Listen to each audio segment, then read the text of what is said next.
Check absolutely everything. Turns out, I was right all along.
Like I thought, no more paths back to reality have emerged since.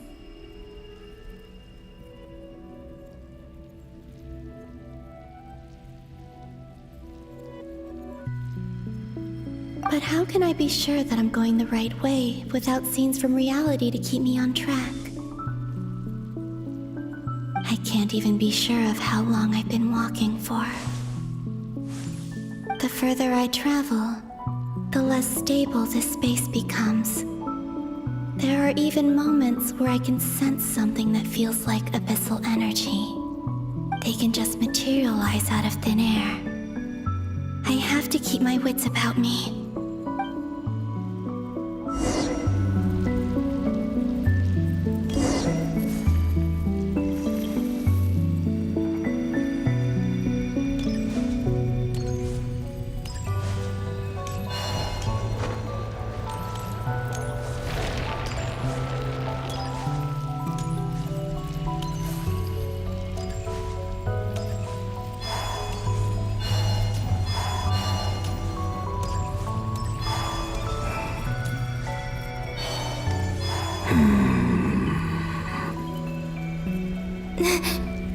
Is that the ray here of Solnari? I can't believe...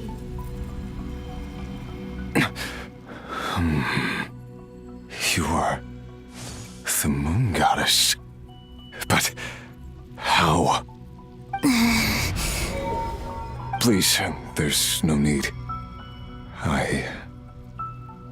I'm not interested in fighting anymore. I find that a little difficult to believe. Yeah. Honestly, so do I. The way you used my own power against me was... It was a brilliant strategy. And then, in the final moment before I was thrown into this space, I got to see an old friend. Mr. Dainsleif. Right. It was so long ago now. But we were friends once. When I first got here, I was filled with hatred, remorse, and rage. How I cursed and devoured. I tore everything here apart. I was consumed by the desire to leave this place and have my vengeance. But to no avail. This is a place with no exit. This is the second time I've entered this space. Though I have no memory of the first. I was torn to shreds the moment I entered. But this time I survived. It must be partly because of this new body, and partly because of all the Kuvaki I absorbed in Krai. Are you the source of the abyssal power in here? Not all of it. Some is from when I first arrived here and tried to destroy everything. But there was already a degree of abyssal power here before I entered. And like a venomous snake baking in the merciless sun, it tried to slither into my shadow. Tried to? So, You rejected it? Yes. Because after that, the world suddenly became silent for a moment. What do you mean? The voices in my head, they were gone. And then I saw her. Her? Thalindis. My former lover. Never mentioned that she saw a memory of Thalindis leaping into the moon's reflection. More precisely, I saw her afterimage. I'm sure the real her is long gone. She was just an ordinary Conrian. She couldn't have survived here for very long. Anyway, why have you come here? Didn't you know it was a dead end? If I hadn't escaped through the moon gate, my friends would have been in far greater danger. Oh, I see. Because of your power. The power of a moon goddess. What? You'd like to know how I know, wouldn't you? The one who resurrected me said so. I could hear a deep lust for power in his voice. Do you mean... Dottore? Dottore. So that's what he's called. He'd been collecting fragments of my body for a long time. All so that he could resurrect me at the moment of his choosing. I had no interest in his research. But being as corroded by the abyss as I was, we were aligned as far as hunting the moons and recovering my strength were concerned. So that's why the Wild Hunt suddenly became so active in Krai. When I left the Fatui in my weakened state, Dottore must have felt that his time had come. Moon Goddess, could I ask a favor of you? What? I know this is a lot to ask, especially from someone who tried to kill you. If you refuse, I won't fight it. But this is the only thing I desire now. Nothing else matters. What do you want? I'd like you to take a message to Thalindis for me. Thalindis? But... Yes, she's dead. But like I said, I saw her afterimage. I can sense that some part of her soul remains here. Far, far ahead. Why don't you go and speak to her yourself? I can't. I don't know why, but I can't move freely in this space as you can. All I can see is a glimpse of her walking away. Just like the moment when I last saw her in life.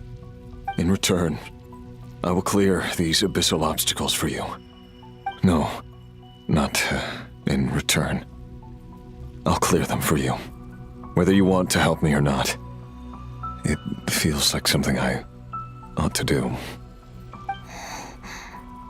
Why? Yeah. Why, indeed. I've been asking myself that question a lot recently. Why did I do the things I did? I'm tired of it all. Tired of the person I became. People used me. And then I turned around and started using others. I hurt a lot of people. I think I grew tired of it long ago. But I wouldn't admit it to myself. And ultimately, that's how I ended up here. What do you wish to tell her? All of it. My past. My mistakes. Everything that happened after we were separated. Is it okay if I give her the abridged version? Yeah, I'm sure there's plenty you can skip over. Just tell her the important parts. Whatever you think that means. Like the part where you relentlessly tried to kill us? It's up to you. Love demands honesty. But my relationship with Thalindis was built on lies. We hid too much from each other. But after living my whole life in the shadows, I don't want to hide anything anymore. I will do my best.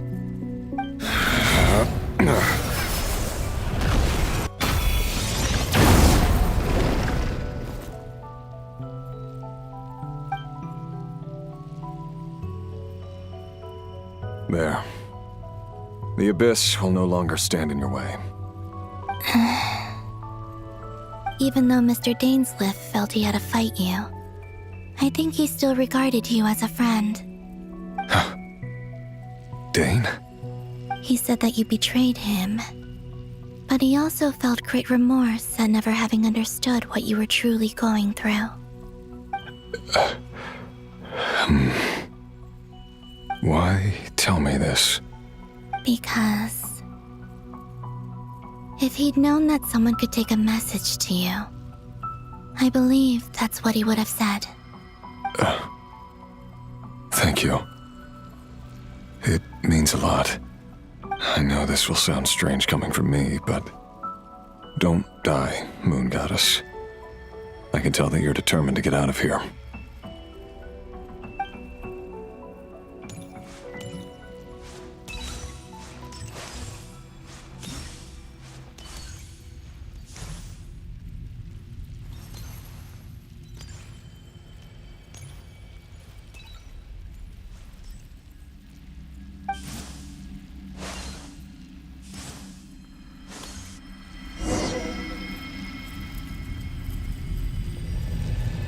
He kept his word.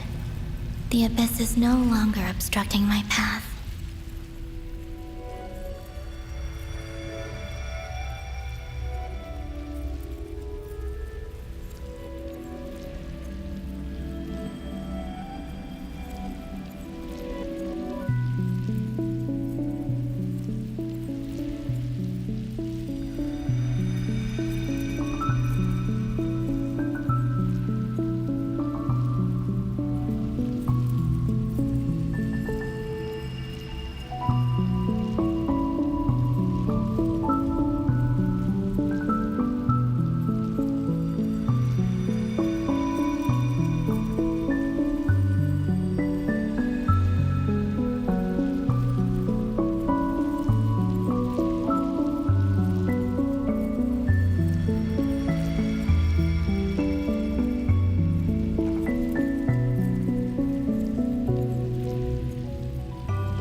Is that the Lindis?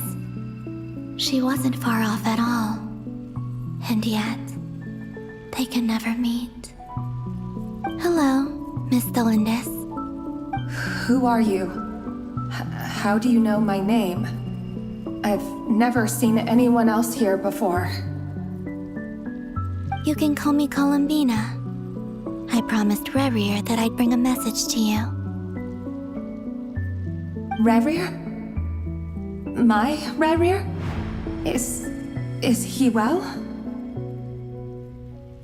He's doing better than he was. Better than he was, huh? Sounds like he's had a pretty rough time. Others have had a rough time on his account too. In many cases, their time ran out because of him.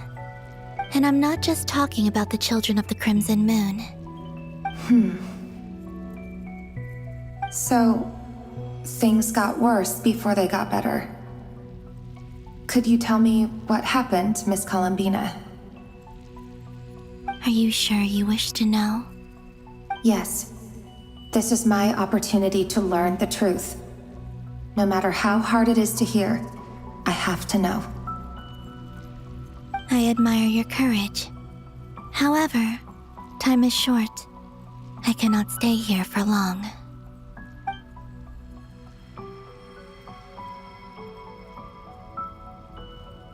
Rerir had seeds of hatred in his heart, and many people nursed them for their own ends. On some level, everything he did was to try and find a way to see you again. But in the end, he came to regret his mistakes. He wanted to apologize for hiding his past from you. Beyond that, he did not say specifically what it was he wished to convey to you, but I'm sure that you've always been on his mind. You are what has kept him going over all these years.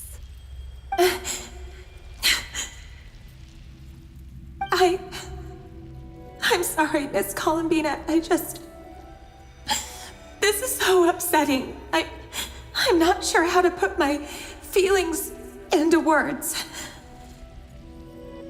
It's all right. I understand. Well, that's everything from me. So, I guess I'll be... Wait. One moment. Time flows backwards here. The road ahead only leads further and further into the past. I know. I intend to reach the end of that road? Without a moon marrow, without the 3 moons' power, you won't make it far. Wait, unless... Are you one of the moon goddesses? You could say that. I see. I often think to myself, if life is like a train ride, why haven't I reached the terminus? Where am I even going? And it's not just me, it's this whole place. Wherever it is, it seems like it's existed forever. It's such a mystery. Where is it going? I must seem so ridiculous. I can't answer these basic questions, and yet I jumped right in here without hesitating, only to be torn apart the moment I entered by powerful energy currents. Only my soul remains now. Thinking back, I was suddenly overcome with fear and terror in that moment. Perhaps I too became bewitched by the abyss. I may have been the leverage it needed to control RYZEN. I used to be a researcher at the Universitas Magistrorum in Conria, researching the iridescent moon's marrow. Eventually, I came to the conclusion that time in here flows in reverse.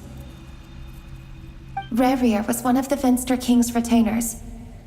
With me, he was in an impossible position. It plagued him constantly. I wanted to help him escape his lot in life. I wanted him to be happy, so I thought I'd use this place to return to the past. At the time, I thought I could just go back to the day that the Finster King first found the princess. It was only after meeting the princess that the Finster King started going too far with his research into the abyss. That was the day all of our woes began. I thought I could stop the king from ever meeting her and solve everything. I couldn't kill the Finster King himself, so I had to find another way to save RYZEN. That's why I wanted to go back, to kill the person who had brought new possibilities to our realm. I'm sure it was a futile endeavor, but the abyss probably enhances the basest human desires. So I naively hoped I could change everything. But I was simply too weak, like a speck of dust against the whole universe. Look at me. I didn't even survive the journey here. Not physically, at least. I know I'm never getting out of here, but you're different. You can make it, and I want to help you. I owe you that much. How do you plan to help me? Have you noticed the golden energy that exists here? Based on my past research and my observations since coming here, I believe they carry you forward faster.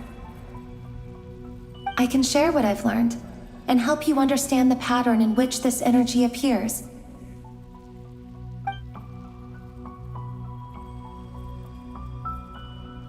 I think you just might...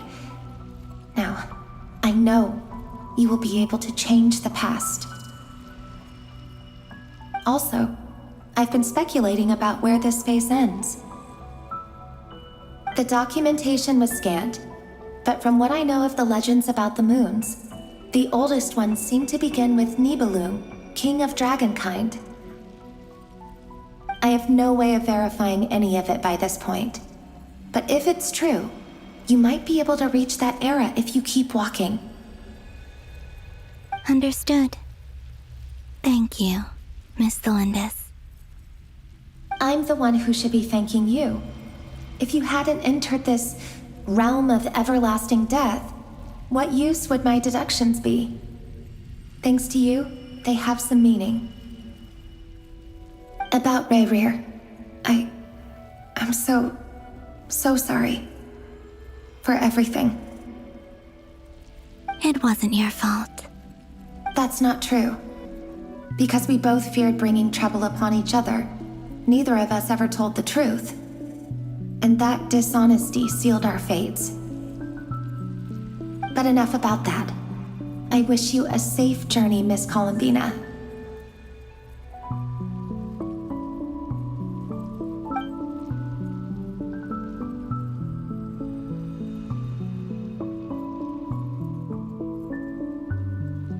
And may the outside world never have to experience pain like this again.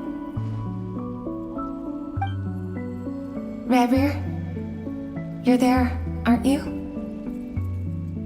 I cannot see you, because you exist in the future. I expect we'll be trapped in this prison of space-time for all eternity. But please, gaze upon the past, and then sit for a while. Let's find a place to sit down together, just like we did when we first met.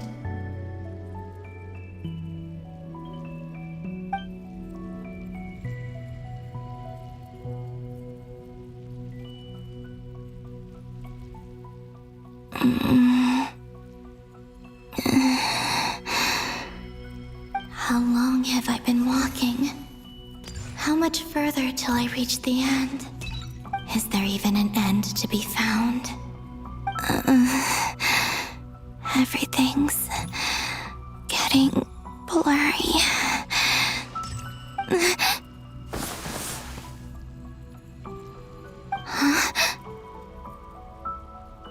Are you all right, little sister? Have you come from the distant future?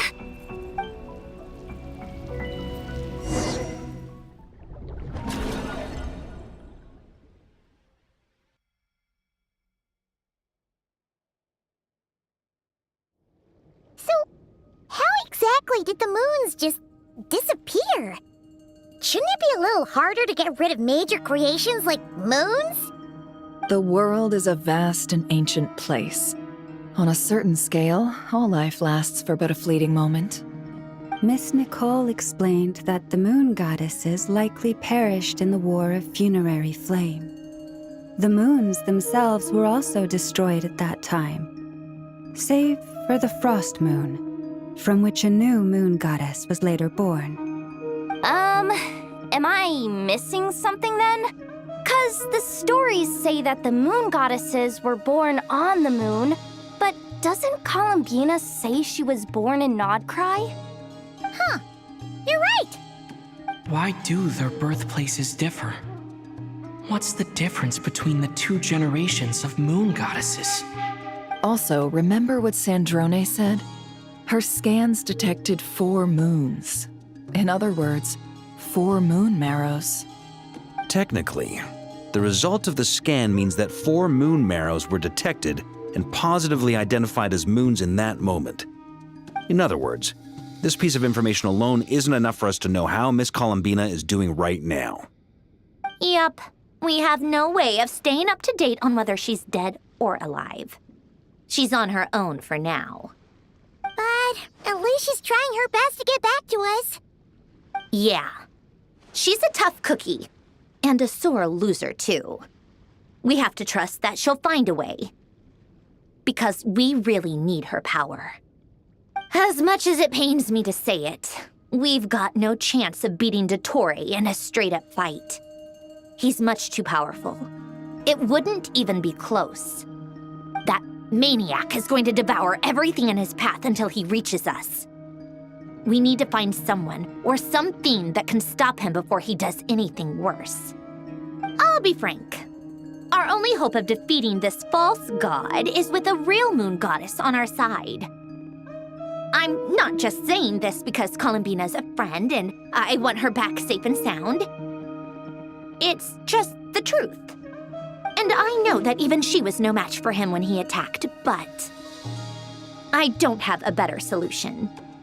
We're not giving up on saving her, whether she can defeat Dottore or not. Right. Don't worry, Miss Sandrone. We're all aligned on saving Columbina. No one's trying to argue that we can only justify saving our friend because it will help save the world. This is about multitasking. We want to save both. So, she's more than just a moon goddess to you guys? Absolutely. Duh! She's part the gang! And you are too, you know. Yes, I know. You don't need to labor the point. I knew that the moment I came running over with my documents that I was part of the in-group. I mean, if Arlecchino can fit in, I certainly can. Anyway, as for how we get Columbina back, I've been working on it constantly. But I think I'm still lacking certain information about the moon.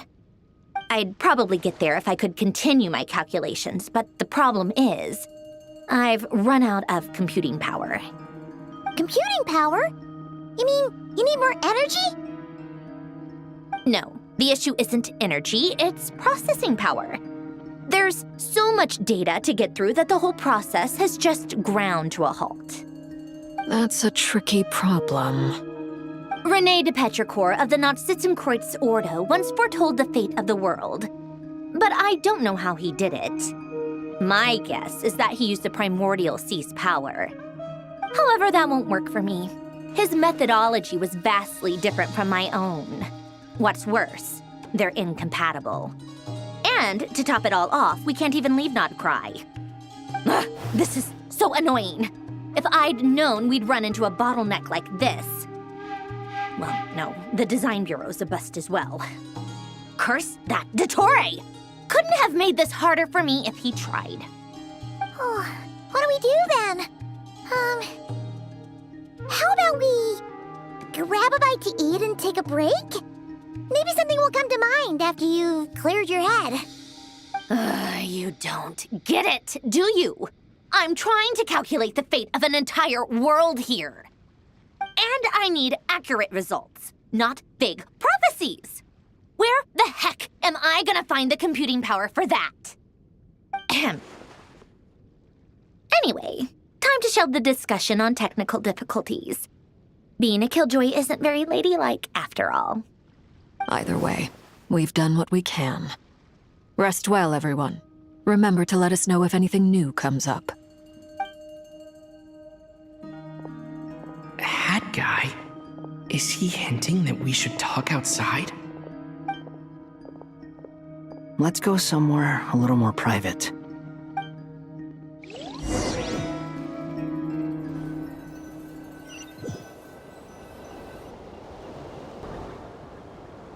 You know that Dory went back to Sumeru, right? Yeah, she mentioned she was planning to head back. Things aren't looking good for Krai. She's gone to spread the word so that Sumeru has a chance to prepare for the worst. From what I know of Dottore, there are two possible reasons why he hasn't made a move yet. One is that he's still working through some kinks in his new powers. The other is, he wants to see how we're going to react. He'll easily devour everything eventually, so I guess he's in no rush to make it happen. The first false god he made was me. Now it's his turn. Even though my records were erased from Irminsul, Dottore's ideas haven't changed one bit. He once told me that becoming a god was like turning yourself into a hungry wolf or giant serpent to devour the moon. Clearly, he began studying the moon goddess's powers long before he even tried making a god. He's always wanted to get his greedy hands on divine authority one way or another. And in the end, he devoured the moon where I failed. In the desert of Sumeru, there is a chessboard built by King Deshret, also known as Al-Ahmar. I don't know if it was a real game, or if he was just trying to challenge his servants and citizens in some way. But creating games and setting rules, gods do that as a matter of course. That's the kind of power Dottore craves. Now he has the Trilunar Authority. His power is leagues beyond the common people. I don't think there's any point in other nations rushing to the front line. They're better off focusing on defense and hoping they can fend off any threats that spill out from Krai.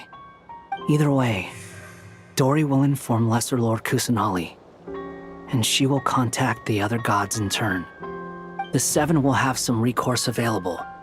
If nothing else, their protection should keep the rest of the world from descending into chaos as quickly as Krai has. So on the bright side, even if Krai is doomed, your friends in other nations won't be in any immediate peril. That's good to know. But I'm not ready to give up on Krai yet. There's a word for people who refuse to let anything go. It's called being greedy. Maybe it sounds greedy to you, and probably naive too. But whatever you call it, that's what gives me the determination to keep fighting.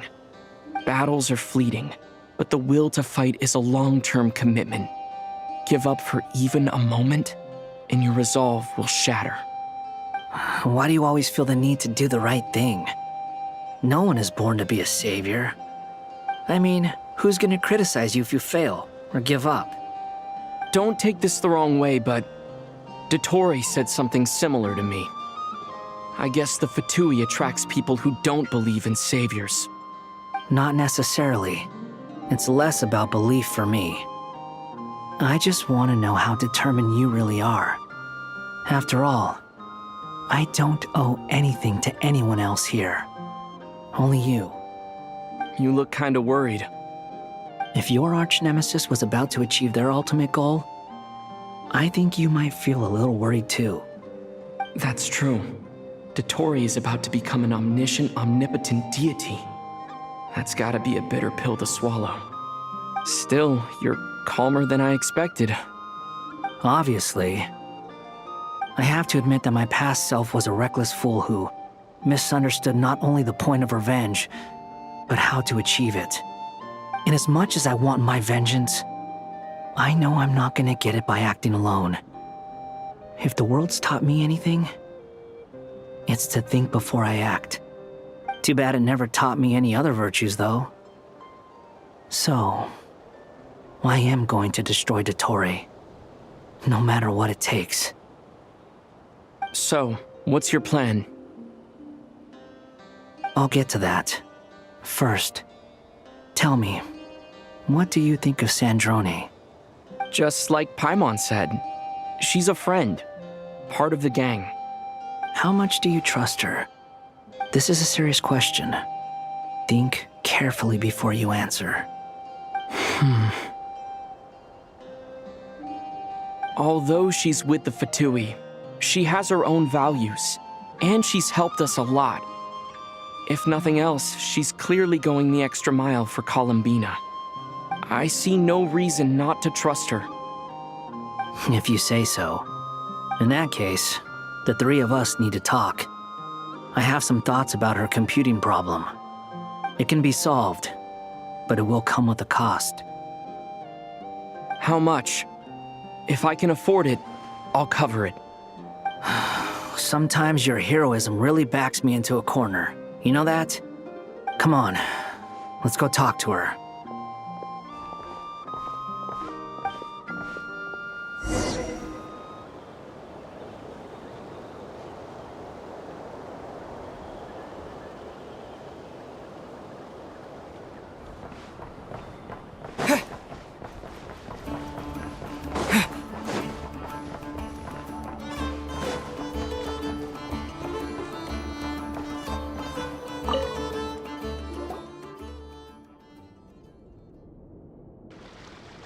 Miss Androne, Traveler. Hey there. Paimon's here too! She was just helping them sort through their things. How did your chat go? That was fast. The call only just ended. Well, you said it was urgent, so we got here as quickly as we could. Albedo, I have some alchemy questions for you. I see. Looks like my knowledge proved useful after all.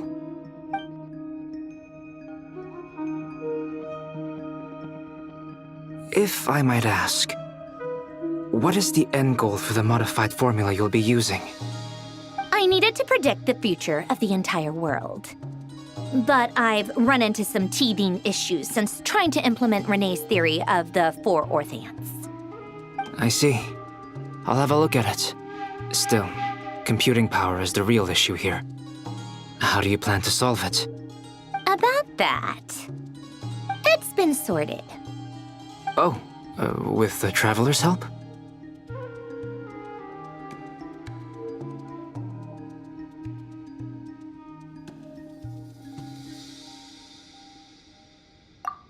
Actually, you're not wrong. He found the person with the solution. Was it Hat Guy? Yeah, it was him. Wow! Go Hat Guy! Seems like all that time studying at the academia is paying off big time.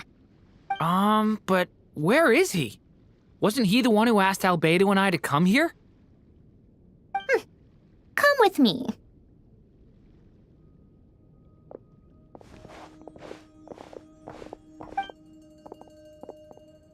Hat Guy? What's happened to him? Hat Guy! Can you hear us? No response. I guess he's in hibernation. Hat Guy mentioned that he was a puppet. It seems that his functions are currently shut down. I presume this has something to do with the solution to your computing problem. That's right. He and the Traveler came to see me. Wait, what? You have a solution? Would you calm down? Why do you always react so hysterically to everything? Excuse me? How would you know? You shouldn't be so quick to judge complete strangers. It's very bad manners.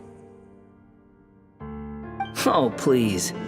It doesn't take that long to figure out that you have a temper. Where does a mere student get that kind of confidence? I've actually published more papers than you. Not that status counts for much. Even Paimon's applied for academia admission. Huh? Are you serious? See? This is why I can't be bothered to explain myself. She recognizes no one's skills but her own. Okay, fine. I'll hear you out. So, tell me, how do you propose to solve my computing power problem? This world itself is constantly processing all kinds of information. If it's the world's future you're trying to calculate, you need a processing device that's designed to cope with that volume. Easier said than done. Only Irminsul can handle that kind of... Wait, is that what you're suggesting? But surely we can't just plug my formula directly into the ley lines. You should be able to tell that I'm not human, right? Yeah, I noticed. The technology, though, seems pretty ancient. Very different from Fontaine's. It's a completely different system. Conrian, to be precise. I'm what they would have called a puppet. Puppets need an energy source and processing power. The artisans who built them sought out the materials most suited for that purpose. You? Do you mean... The Traveler and I have talked it over. He's willing to vouch for you. So, I'll allow you to borrow my core for your calculations. It was built using wood from a silver white tree, which makes it a small part of Irminsul. Conrian technology and Irminsul wood. Who in the world could have built you? Are you sure about this? A puppet without its core will cease functioning completely. And if it's left in that state for too long, it might not recover. You could die if you do this. You do realize that, don't you? I can put 2 and 2 together, yes. No need to rub it in. I won't lie to you. This has never been done before. I cannot guarantee your safety. Doesn't matter. I'm prepared for the worst. Did you two actually talk this through? Is he... Are we really considering this? Yes, we discussed it. The bottom line is, he trusts me, and I trust you. Let's give it a shot, shall we? Honestly, I have no clue where this kid even came from. But for whatever reason, he lent me his core to use in my formula. I'm very close to finishing my calculations now, and the core is currently in use.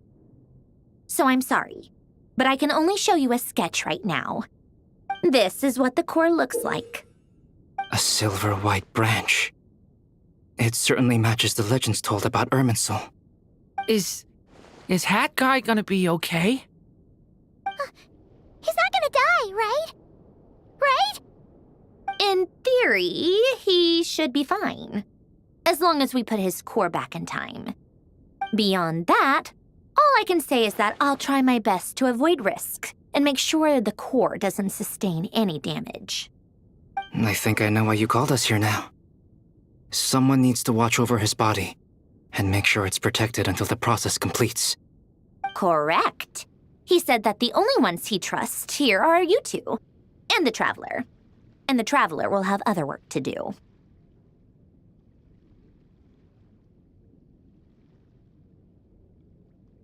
He will have our undivided attention. Aw, Hat Guy. On a more positive note, things are progressing steadily on my end. I'll call everyone in for a meeting once the results are out.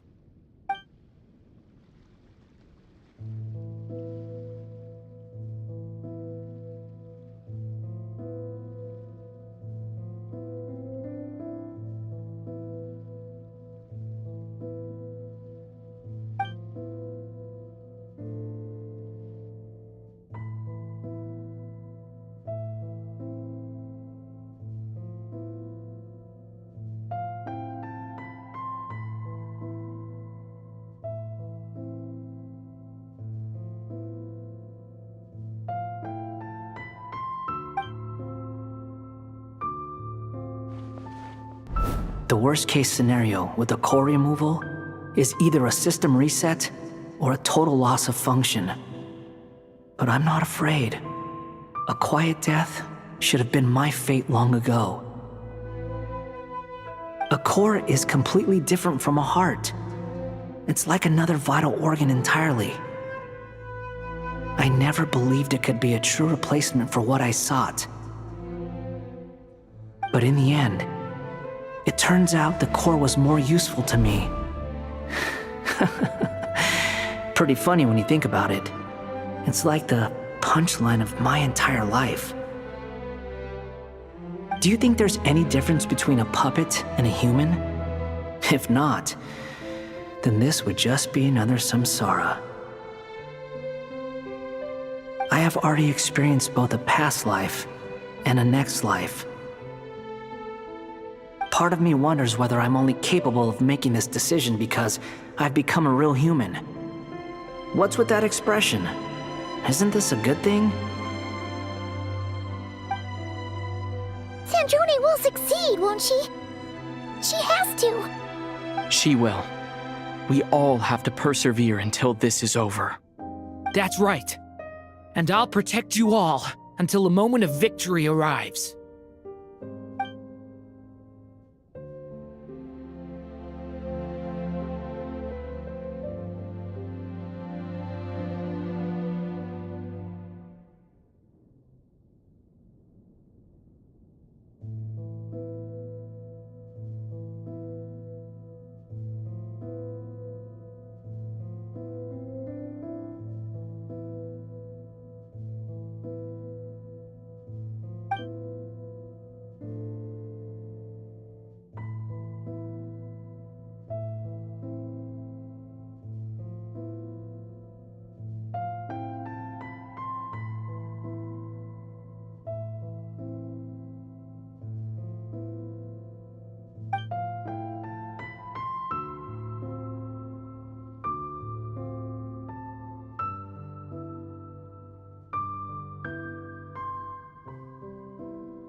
Who are you?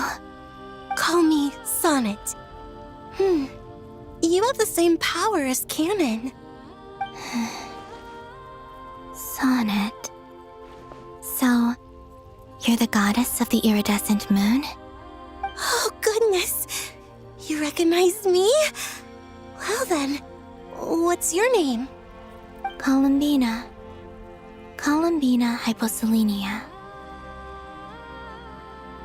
Hyposelenia? What a lovely name. Did you choose it yourself? It was a joint effort between me and my friends. Friends? You mean your friends in the heavens? Huh? Oh, sorry. You must be exhausted. I apologize. Hang in there. Let me introduce you to my older sisters. Do you mean the other two moon goddesses? Arya and Canon? Wow, you sure know a lot. Hey, does that mean that our story goes on into the future? Oh, I guess that wasn't the best question to ask. It's alright. We were prepared for that possibility. You could say we were too prepared. I can't even remember how long my sisters and I have been here by this point. When did you get here? How long has it been? I can't say for sure, but it feels like it's been forever. I see. Are you feeling alright? You look a little unwell. I can hold out a while longer.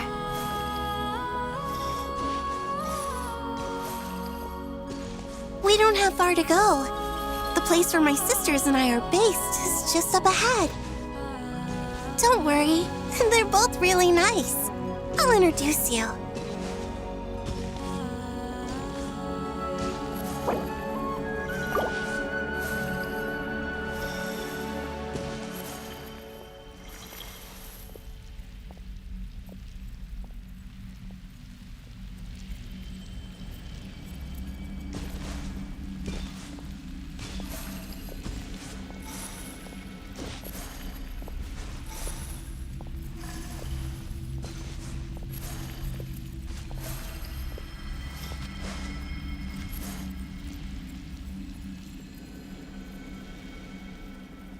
Sisters! I'm back! And look who I've brought with me!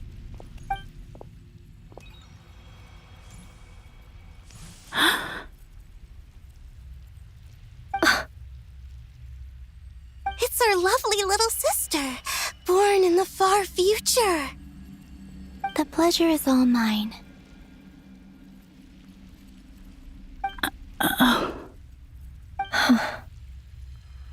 Allow me to introduce you to Columbina Hyposelenia.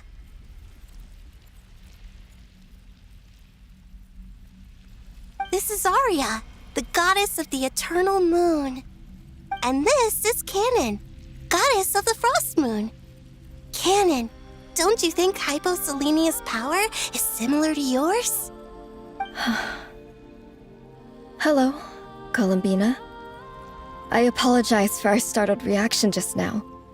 And please, forgive our little sister if she's been annoying you. She tends to talk a lot. It's fine. You seem shy. Don't worry, Columbina Hyposelenia. No one can hurt you here.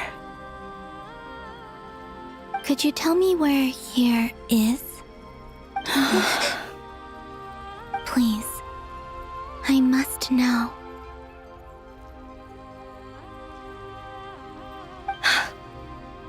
My dear sister, this is where Tevat's original ruler, the Dragon King Nibelung, imprisoned the moon goddesses. What? You're scaring her, Canon. No, I'm fine. Please, continue. Nibelung, our original master, created us in the distant past to maintain Tevat. But he left this world and traveled into the dark universe beyond, to explore worlds vaster still. Day and night, we fulfilled our duty in the heavens. until the day that the first descender arrived. The great ruler of the firmament. The heavenly principles. Is that what later generations call them? I see. But we did not reject them at first, nor did they seem to harbor ill intent towards this world. We coexisted in peace. They were like a guest in our home. Slowly, however, we came to realize that our guest had a growing desire to change and dominate the world. And you didn't stop it? No. There was an order to the rules they set up that Nibelung never taught us. We wanted to know if this order would bode good or ill for Tivat.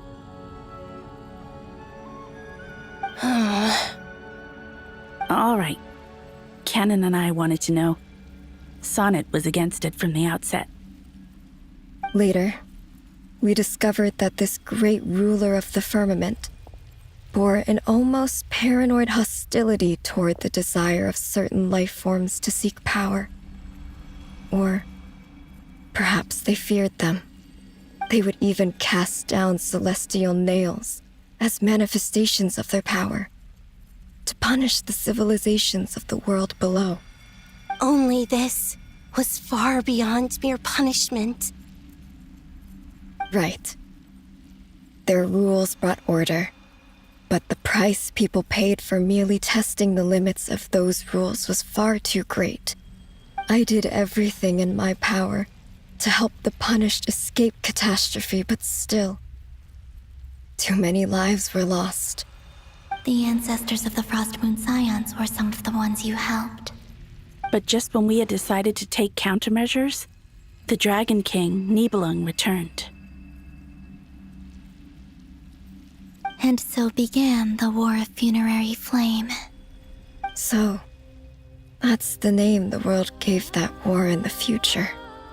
Well, who won in the end?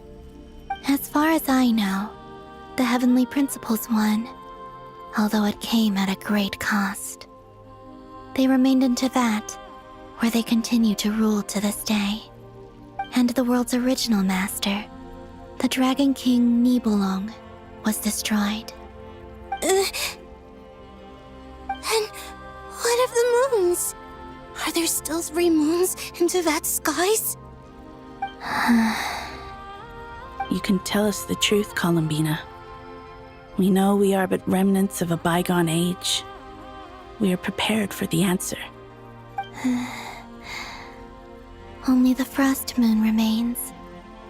But it has been cast beyond the false firmament by the Heavenly Principles. The eternal and iridescent moons were both shattered during the war. So death finally came for us in the end. Sonnet. But you're still here, aren't you? A moon goddess cannot live without her moon, Columbina. She's right. That's why I began to disappear. Because the Frost Moon is cut off by the false sky. How much worse it would have been if it were outright destroyed. Our souls may endure within this lunar palace, but if our moons are destroyed, then we shall disappear the moment we depart from it. I'm sorry. There's no need to apologize to us, dear sister. If anything, we owe the world an apology. If only we'd decided to act sooner, rather than arguing amongst ourselves. All the more reason not to spend this time in regret and repentance. Instead, we should focus our efforts on how we might help our future sister. Sorry? Don't you see, Columbina, your story is not yet over. Is that not why you are here?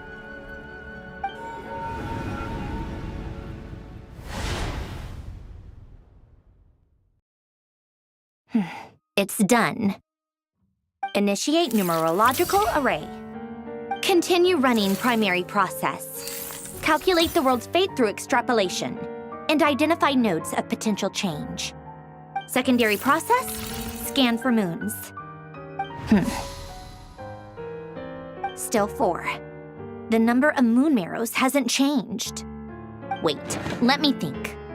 Is it possible that there's something I've been misunderstanding about the moons all along? Variables. Variables in the world. I know where potential variables within the world come from. So what about the moons? Are there any variables there? Like their life or death, for instance. What if being alive or dead makes no difference to a moon? But that's so strange. Even immortal gods can die. Why would the moons alone be? Wait! I've got it! If alive or dead is considered a variable, we might have had this wrong the whole time. No one ever said that a moon marrow equals a living moon. We just made that assumption ourselves. Initiate secondary process. Scan again, this time filtering out interfering perimeter, moon marrow. I don't care if they're natural or artificial. Get them out of my search results! Why? It says 3 moons still exist in Teyvat, even after excluding the moon marrows. But we know for a fact that 2 of them are dead. Redo the scan. Narrow the results to living moons and real moons.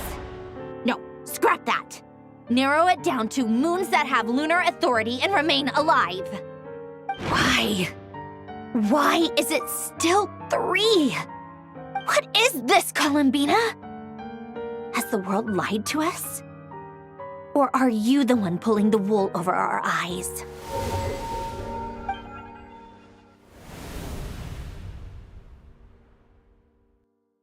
So, you think that the moon's reflection might be where Nibelung imprisoned the 3 moon sisters? Yes, it would explain a lot, such as why that space would respond to a moon goddess's power, opening the moon gate at her command. It would also explain why Miss Columbina has been unable to leave, and why time flows in reverse there. In the messages she sent, Columbina promised us she'd find a way to return, but we have no way of knowing how, when, or where this might happen. The fact that she still has yet to reappear in this world indicates that returning from that place is no easy feat. We cannot afford to simply wait for her. So you're saying, if she could return by her own power alone, she would have done so long ago. Yes, she certainly wouldn't leave it to this late stage when it's so touch and go.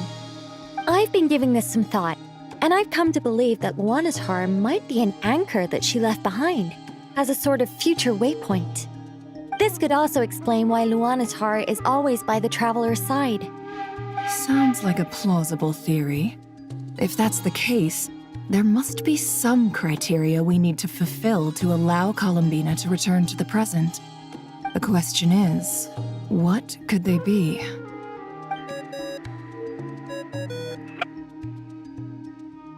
Hello?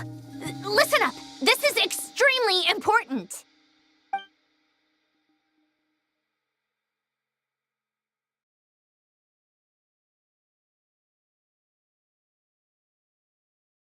Not only is Columbina alive, but she may well exist in a form unimaginable to us. I'm still unclear on the details, but she's done something truly inconceivable in the past. And the clue to what she's done lies in the moon and Teyvat sky. Truly amazing. Oh, I'm so delighted for her. I'm sure we all feel the same. And I'm sure Columbina is ready to get back here and fight by our side. I'll keep my calculations going and try to find some way of coordinating with her. But that's not an excuse for everyone else to slack off, okay? All of you had better keep trying to think of solutions. How can the dead moons still live? And Luanatar?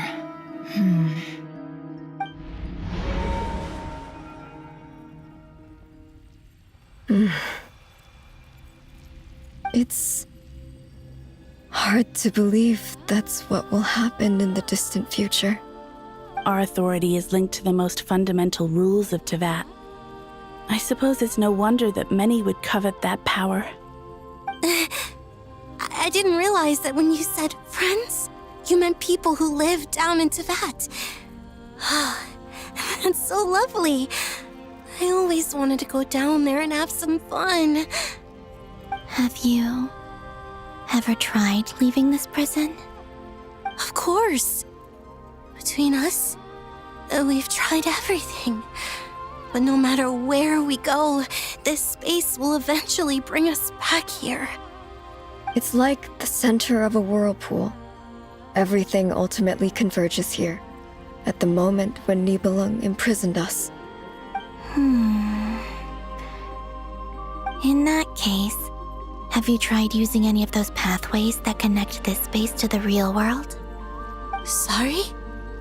What are those? They're passages through which you can make small-scale changes to reality by using Kuvaki. Or am I the only one who can use those passages? Because part of my soul remains in reality. Kuvaki. What is that? You don't know? It's a unique kind of elemental energy found only in Krai, the land from which the moons arose. Oh. Well, it's true that the moons first rose up from the part of that you say is called Krai. But there is no difference in the elemental energy between there and anywhere else. What? Could you show us some of this Kuvaki? Hyposelenia? Maybe if we see it, it'll make more sense. Okay.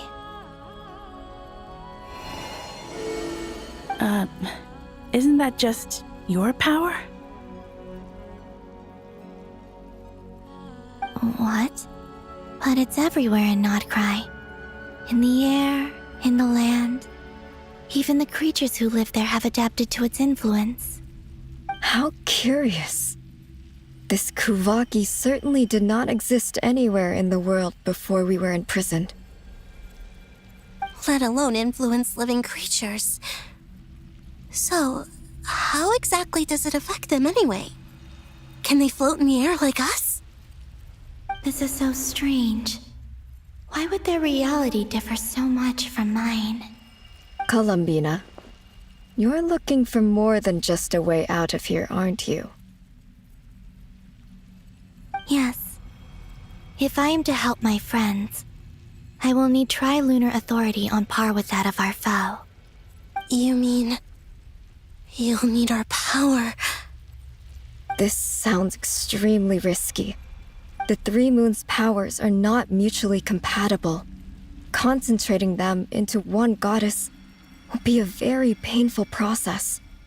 And if anything goes wrong, it could tear you to pieces. I know. But I'm willing to take that risk. Even so, let's say we successfully transfer our authority to you. How will you take it outside this prison? Nibelung constructed this realm specifically to prevent us from using our powers to interfere in his war. No moon goddess can leave this place alive. What if I don't leave alive?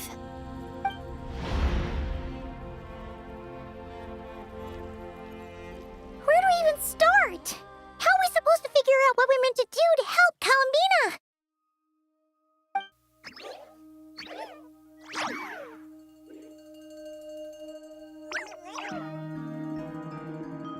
Columbina? What do you need from us? If she really got to the beginning of time in there, how do you think she'd leave us a message?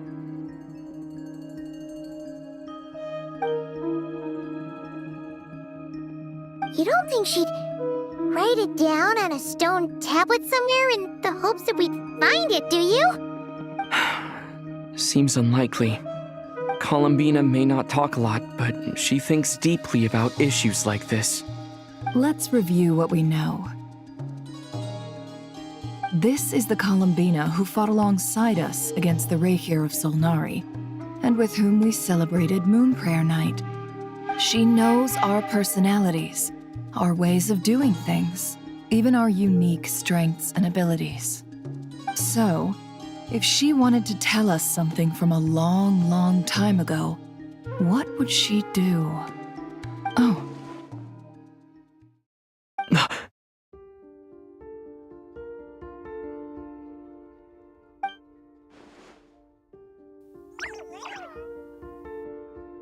Traveler, you once said that those golden ripples also appeared when Luanatar was born.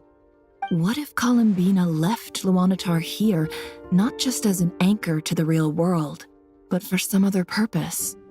If she is part of Columbina, and Columbina knows that I can see past events through her...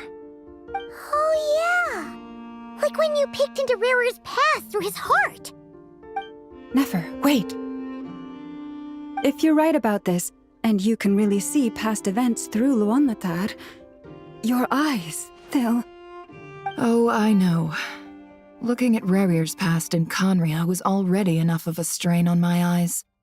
Looking this far back into the past, it'll surely blind me. But it's our only chance. This is the only way. Boss.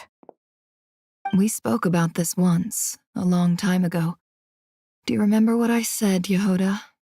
The day I lose my sight, the Curatorium of Secrets will be yours to run. But... What's wrong? I'd be overjoyed if I were you. This day's come a lot earlier than either of us expected.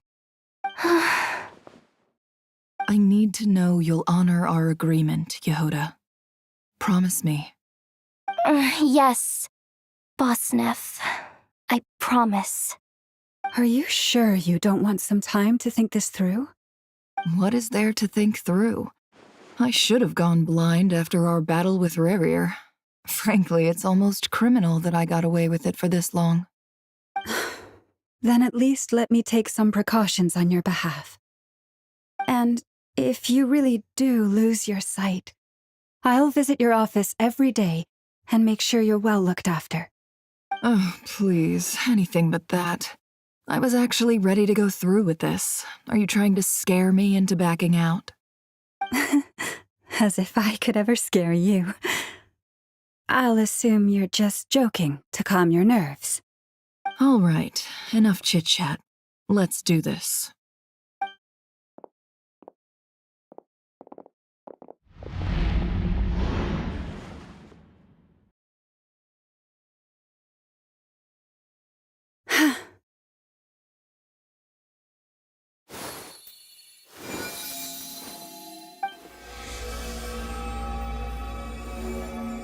All done. Good. Now give me some space.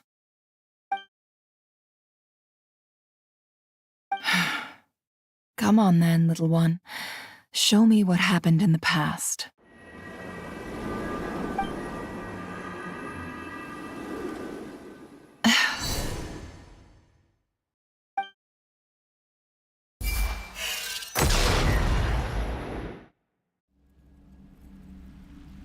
Between the Trilunar Authority, Kuvaki, and the sole-surviving moon, the Frost Moon, I think I might know how to get back.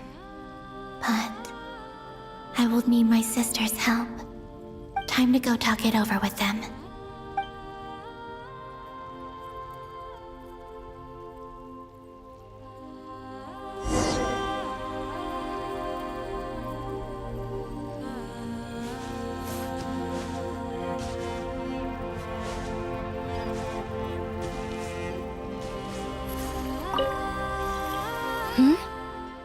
Have you decided what to do? I hope it's not too dangerous. You really scared me when you said that thing about not leaving here alive. Come on, let's go find the other two.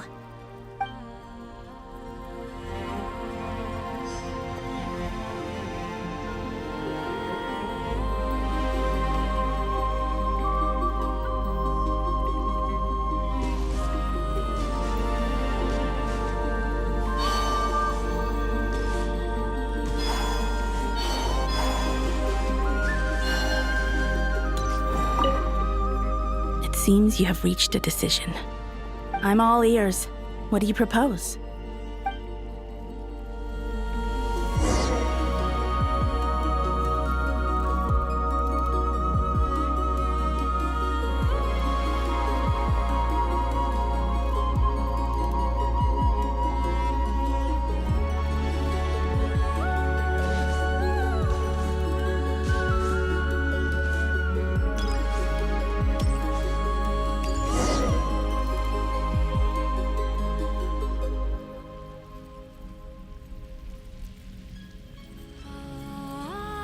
Have you figured it out, Columbina? Tell us, how do you plan to leave this place? I intend to die here, in this moment, and then be reborn in the future with the help of my friends. What? What are you saying? How can the dead be reborn? And how will you inform these future friends of your plans? You can't exactly leave oracles. Nothing can escape this place.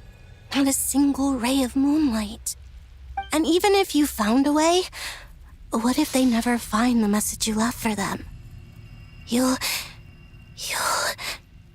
No, that won't happen. Come again? They will find my message. I'm sure of it. I'm not following. How exactly will you achieve this? It's quite simple, really. First, I will leave my soul here.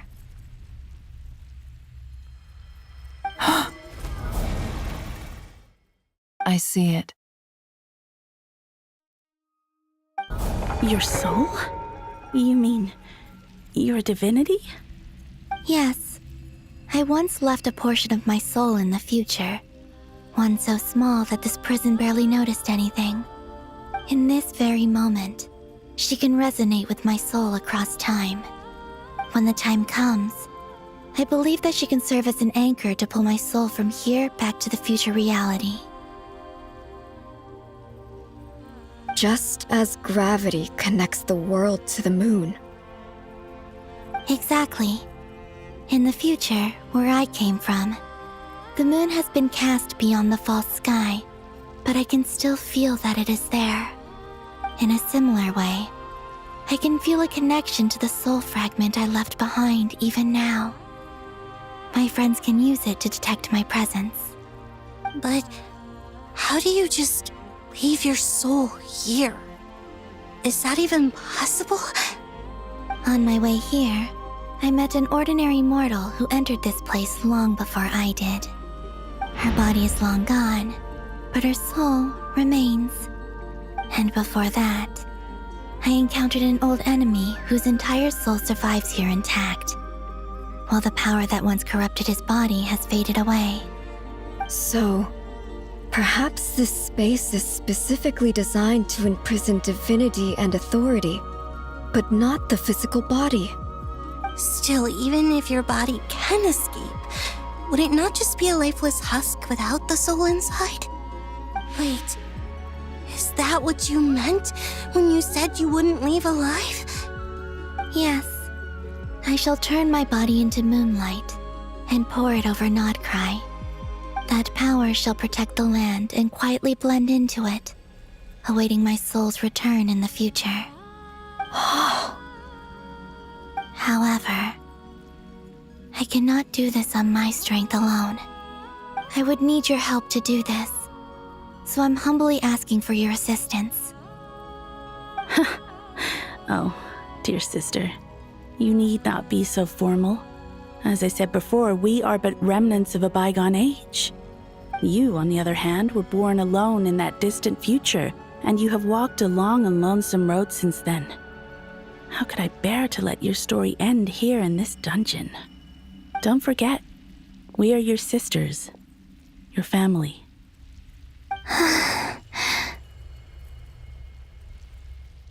Arya's right. Actually, I've always wanted a little sister. Can you imagine how it's been for me?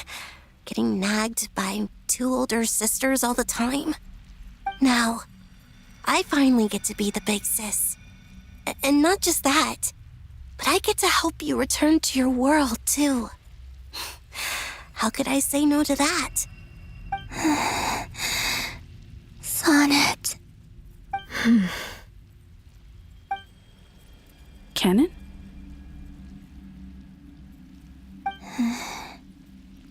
I'm sorry. I know this is a bold request.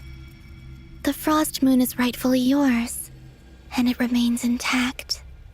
Oh, no, please, don't misunderstand me, Columbina. I was just thinking back on the years that the three of us once spent together. You cannot imagine how happy I am to hear of the future world you describe. The Frost Moon Scions, your lovely, kindly friends. For the three of us, whose purpose in life was to maintain the peace in Teyvat, it is a great relief to know that the people of this world live in such an abundant future. If your plan can save them, and save Not Krai, I will gladly give you all that I can. Besides, the three of us have been together since the day we were born. I could never abandon them to live on alone without them. Canon. Still, I do have one question I would like to ask you before we proceed. Certainly. What is it? Why do you cover your eyes?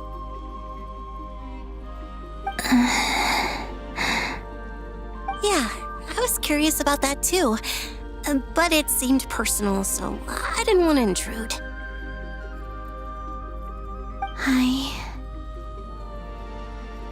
There was a time when I refused to look upon the world. I believed it was full of nothing but lies and falsehoods. I wished to hide my feelings, seal my heart, until I could return to my true home. I see. Perhaps that decision saved you from ever having to see the false sky again. But at the same time, you likely missed out on many true and precious things, like the smiles on your friends' faces. Promise me this, Columbina. When you return to the future, open your eyes, take a look at the world around you, and see your friends. I'm sure that you know this already, given that you long to return, but that is your true home. Give me your hand, Columbina. Arya, Sonnet, you too. Okay. All right.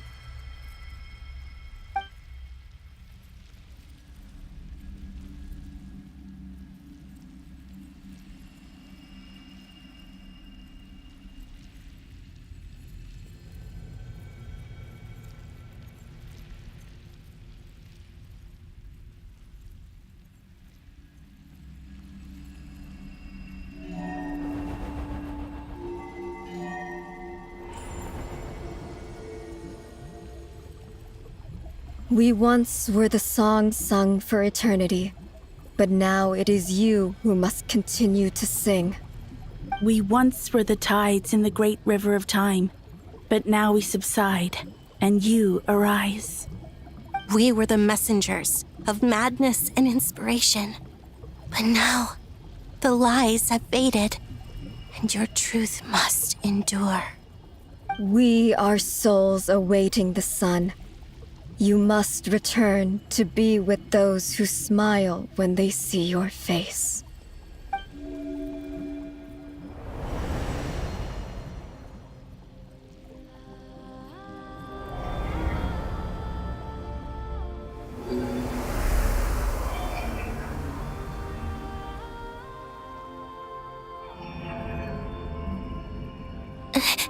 Is it done? Yes. We have transferred the authority over all 3 moons to Columbina Hyposelenia. From this moment on, she is the Tri-Lune Goddess, the one and only moon goddess of this world.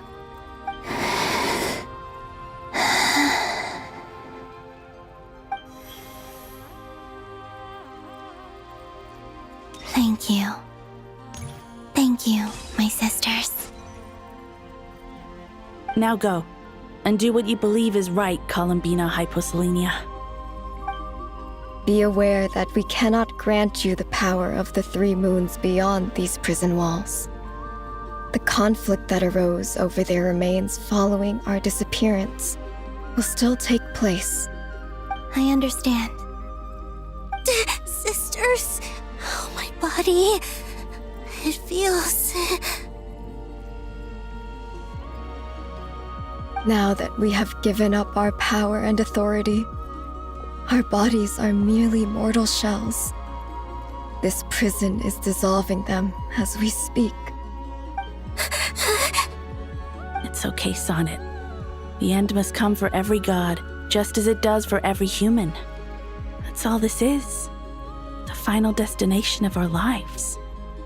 Canon and I will be by your side the whole way. We have one final request, Columbina. Could you use the Three Moons' power to send us back into the real world? Now that we have lost our powers, I doubt this space will seek to hold us further. It's just... we would like to spend our final moments together in the only place we ever called home. Of course. Gladly.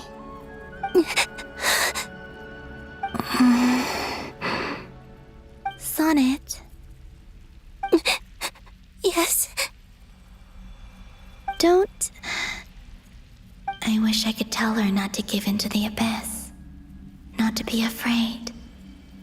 But is this really what I should say at this moment? Don't forget. I'm so glad to have a big sister like you.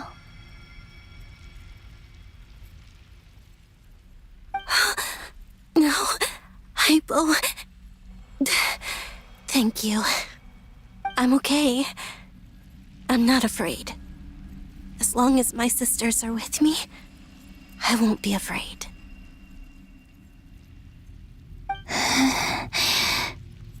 It looks like this is goodbye, sisters.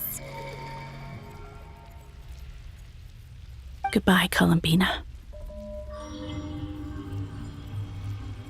Take care of this world in our stead.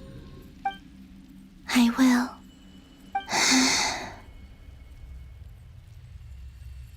And now, it's time for me to bid farewell to my body, too. May it become the moonlight that keeps Not Krai company through the long years ahead. So this is why Not Krai was not always home to Kuvaki. It only appeared after I poured my body out upon this land, and only this land. Kuvaki responds to me because it is me, my body, answering the call of my soul. And the golden energy I've encountered on my way here was, in fact, that very soul, which I am about to leave here to guide me. O power Trilune, eternal moonlight. I, Columbina Hyposelenia, lay aside my body. Let it be cast into the dark night to illuminate the future. May it be a companion to all who dwell beneath the moon.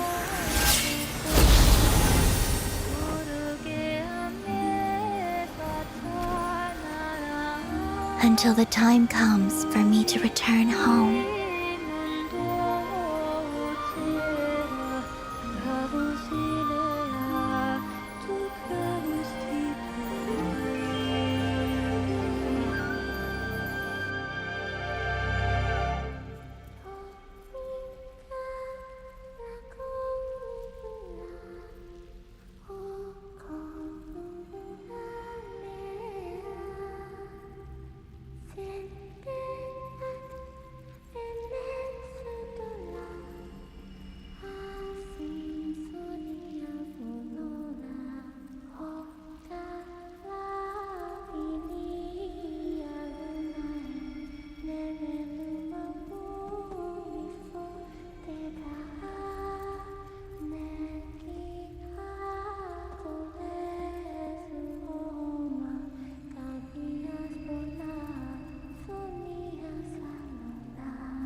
allowed to see that?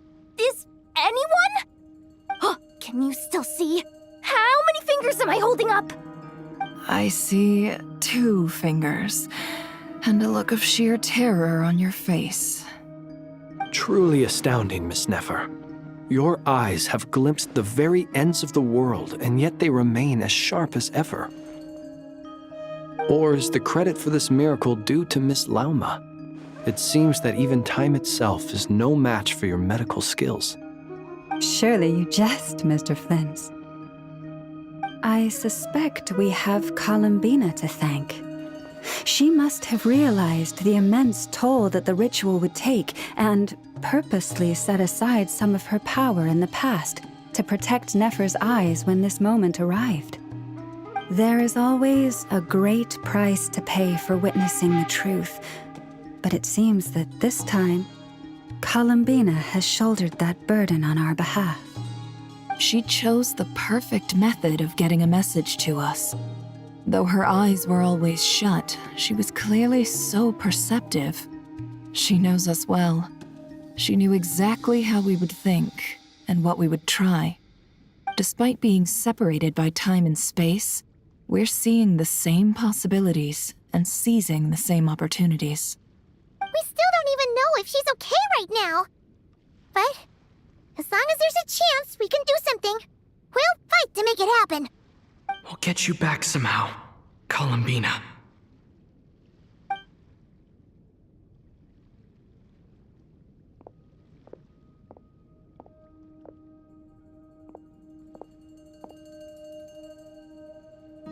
Well, based on the information we now have, let's figure out our next moves. Thanks to these gentlemen, we have a much clearer picture of the situation with Dottore. The civilian population has been moved to safety, so we no longer need to hold back. Miss Androne, how are the calculations going? So far, so good. I'll keep seeing how far I can push the system, though. Can't have Hat Man being powered down for nothing. There's still a long road ahead. Where should we begin?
Our plan is clear. Time is short, so let's get moving. There's just never enough time, is there? Time is the bane of my existence.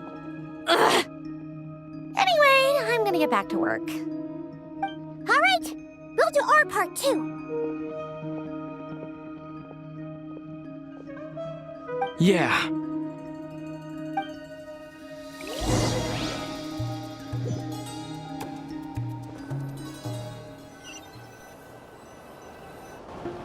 Albedo's theory says that elemental energy can dilute the light realm's power, but I'm no expert in building elemental defenses. Sounds like something out of the advanced elemental theory section of the library. Whew.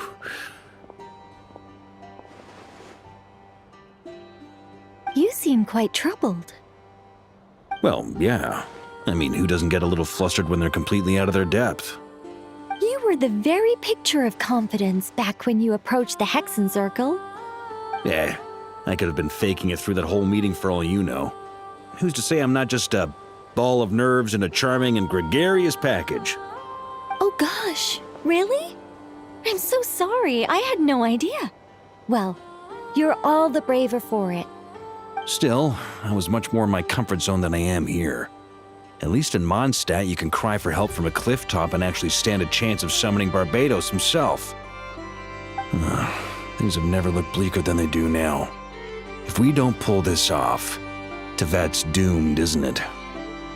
Oh, you think so? Actually, yes. Yes, it probably is. It's a shame. Don't put too much pressure on yourself. Tevat has faced annihilation many times in the past, but it also gave us you, didn't it? Hey, don't give me that. It's not like I'm anyone special. I disagree. Every human born in this world is special. We angels have always believed that. In that case, this humble human being has a big favor to ask of you. I thought you might say that. I'm sure Alice, in her great wisdom, sent you here precisely to help us in this difficult time, yes? Well, that has less to do with her wisdom and more to do with my power. Of course, of course. Well, the thing is, these elemental defenses we're about to build, I don't think it's a question of if they'll fail, but when. Durin's findings from his patrols make it clear that Dottore is constantly expanding his territory. First it was his lab, then the design bureau, and now this. It's not realistic to completely stop him encroaching on the rest of Krai. Rather, our goal should be to stall him for as long as possible. If Miss Sandroni's calculations are correct, well, they're the closest thing to certainty we have in this situation, so let's assume they are. Anyway, her calculations suggest that our best hope for victory lies in Miss Columbina's return. It's up to us to slow Dottore's advance and buy time for her to make a return. Are you asking me to help you with building the defenses? No. I'd like you to prepare for what comes next. When he eventually reaches us, we will have to fight him. You were an angel once and a mage now. I'm asking you to lend us your protection. Oh. Can I take it that you're triggering the terms you fought for during our three-way talks? Well, technically those terms were about protecting Mondstadt. But if you're happy to agree to the change in location, then yes, let's do that. You're cashing in on this much sooner than I'd imagined. Well, yeah. The way things are going, I might not get another chance. Very well. The mages have heard the knight's plea, and we will respond. To tell the truth, Alice and I had already discussed how we might help you all, so I didn't come empty-handed. I always like to be prepared.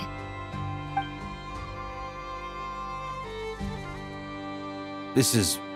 wow. Yeah. This is great. Seriously, thank you.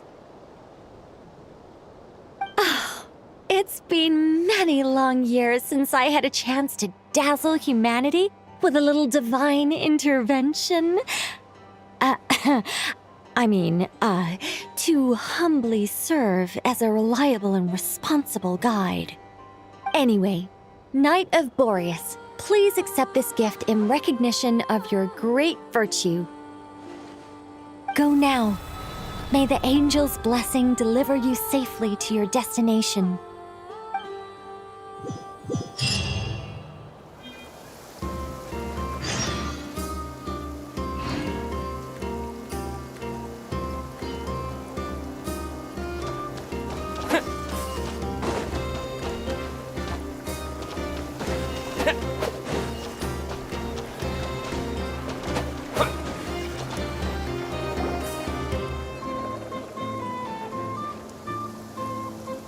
You're here. Sandroni! How are things going? Glad you asked. You two are about to become the first people to lay eyes upon my masterpiece. Or should that be the first person and the first, specter? Hey! Whatever. Come, feast your eyes on this. Wow! We've never never seen something like this before.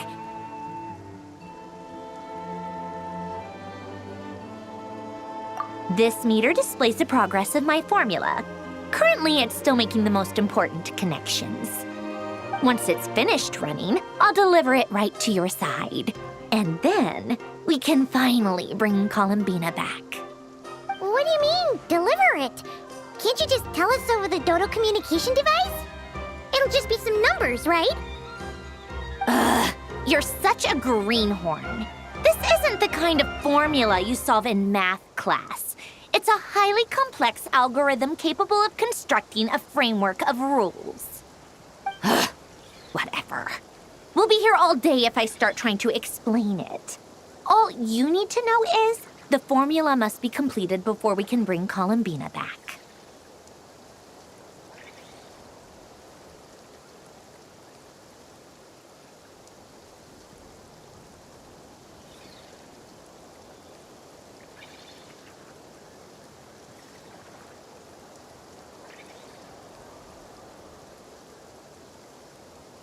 I'll share the data with you. Nicole's agreed to let me use her information channel, so we just need to use the Dodo communication device like so. And... there. Now you can check in on my progress. Wow! Look at that! You're amazing, Zandrone. About time you recognized my genius. Took you long enough. Anyway, that's all for me. You should check on the others if you have time. Make sure we don't have any weak links in the chain. That might sound harsh to you, but close supervision is a common practice in a Fatui. Not looking to catch anyone out. I just care about everything going smoothly. That's all. I'm kinda stuck here while the formula's running, so I need you to be my second pair of eyes in the meantime.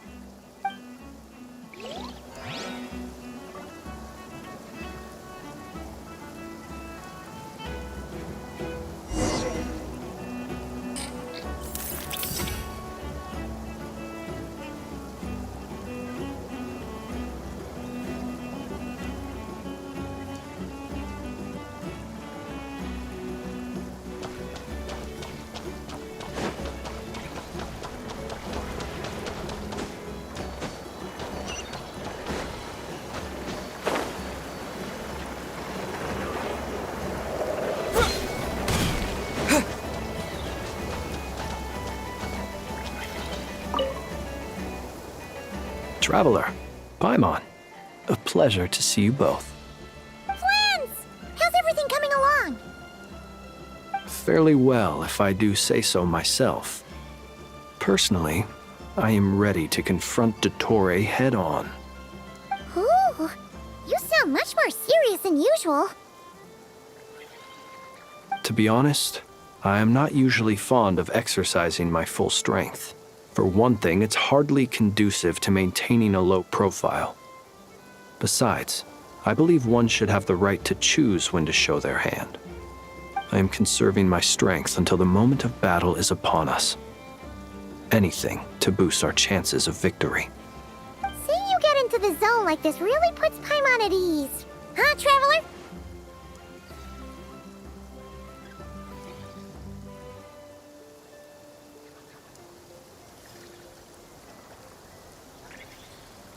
I consider it an honor to have your trust. Rest well. I look forward to seeing you both in your element during the battle.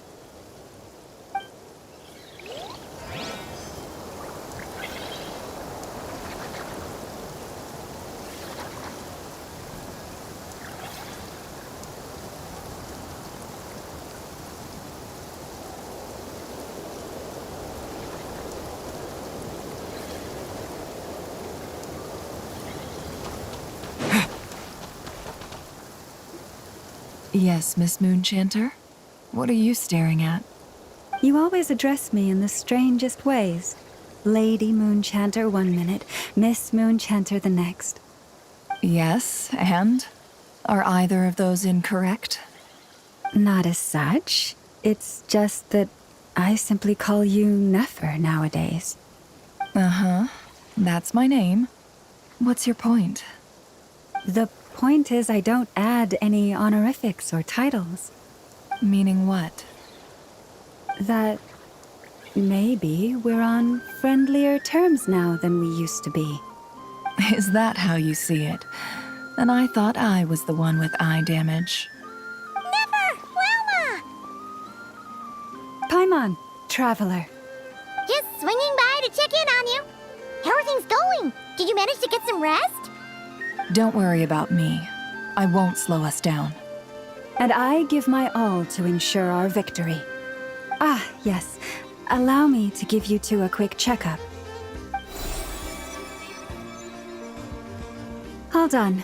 You're both in good shape.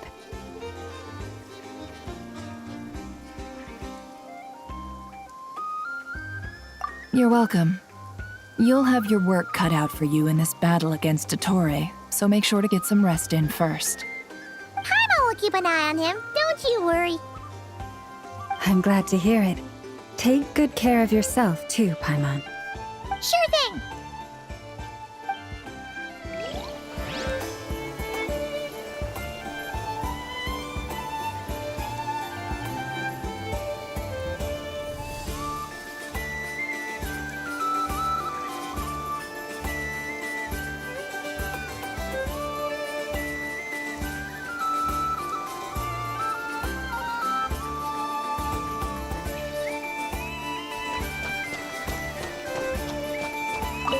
Don't worry about me. I won't slow us down. And I give my all to ensure our victory.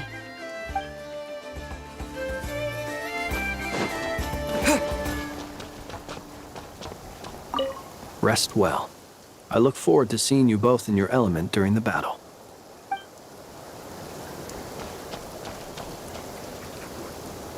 Thankfully, Miss Nicole has come to our aid. Nasha Town is now looking very well defended. Golden Flame. Yes, that's Nicole's power, all right. Based on the latest message from Grandmaster Varka, it sounds like they've reached an agreement. The situation should be more stable with her assistance. Everyone will have at least some degree of protection. Albedo! Durin! Hello there, you two. Are you well rested?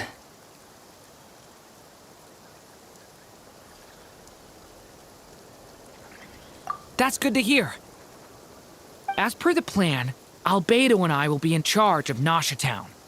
As Dottore's energy field expands, it's creeping ever closer in that direction. But we will do our best to hold our position. We fought side by side many times before, and always with great success. I believe this time will be no different. So don't worry about us. Focus on fighting Dottore.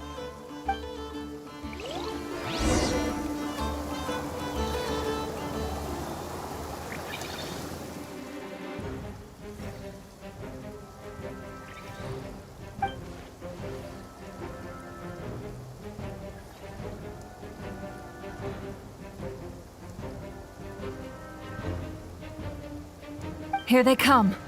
That's quite a horde. As we expected. Get ready, everyone! Take your positions, and prepare to engage. Let's begin. I'm at the ready.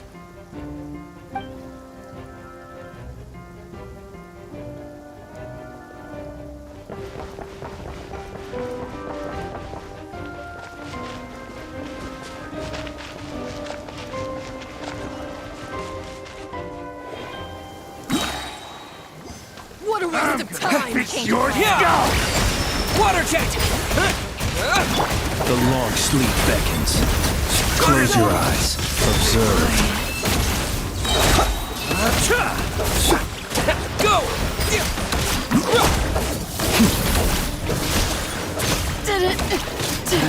Another one! 5. Close your eyes. Go! Pretty strong. Beware the creatures of the night.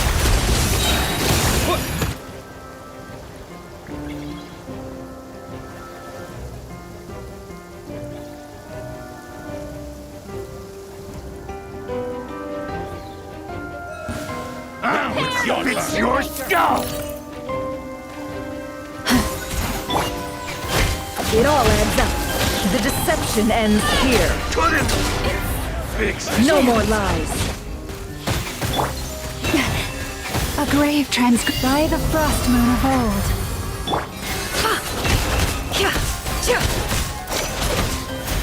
Time to go clean. These creatures cannot stand against us. Oh, fighting talk. Just don't let your guard down. That goes without saying. I'm hardly the risk taker in this group.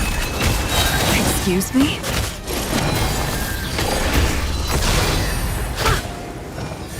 Can't hide the truth. Intel! It all adds up. For the everlasting forest.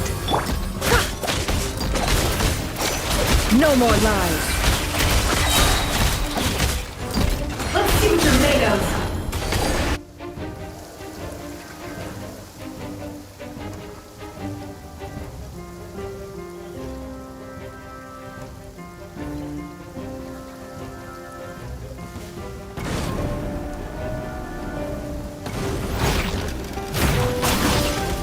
Witness my great undertaking, coming to be.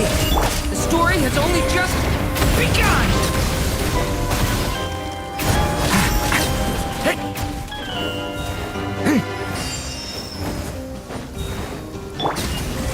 That was easier than I thought. Naturally. What do you mean? Is it because as created beings go,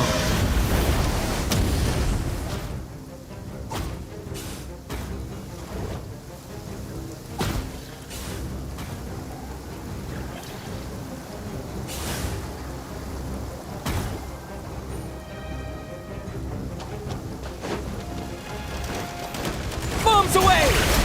By the frost moon of old. Seek within.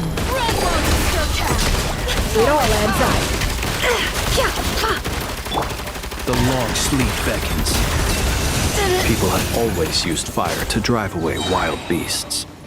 Wouldn't a lantern work just as well? You read my mind, my dear friend. I was just about to say that. All right then, dear friend. Bring the light!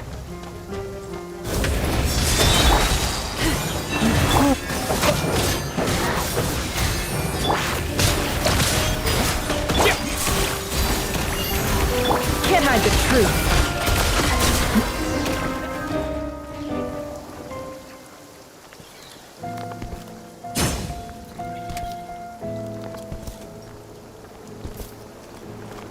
You're looking well. I trust you've had a good couple of days. Dottore. It's actually a good thing, in my view. If the subjects of my experiment were to die prematurely, it would throw quite a wrench in the works. And so, I must thank you all for your resilience. We are no longer on the same level, but you are nonetheless worthy of my respect. A creator god should be merciful and gracious after all. And in any case, it is only right that before I end your lives, the world is informed of the arrival of their new god.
The experiment begins.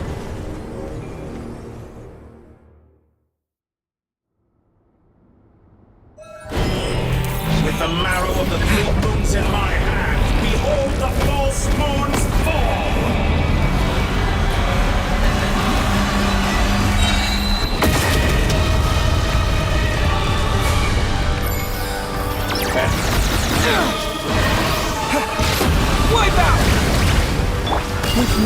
heart, we pray.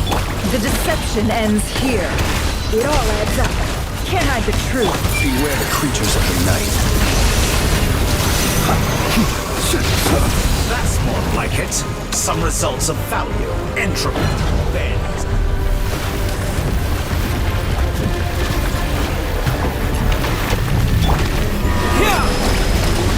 The mystery unravels. It all adds up. Can't hide the truth. Why the frostman of all? Moon's remnants. Forest, protect us.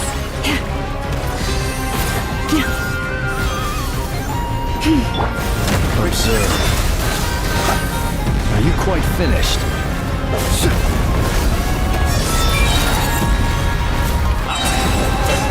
Like an ant in my palm. I've been moved inside another space, and it's sealed off. Looking at the structure of it, it seems like the Tory intends to trap us here. There's no exit. Our endurance is about to be put to the test. Entropy. Perhaps we could try being a bit more proactive.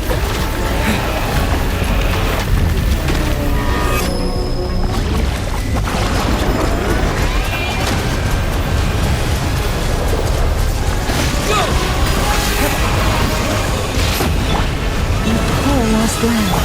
Outdone. No more lies. Can't hide the truth.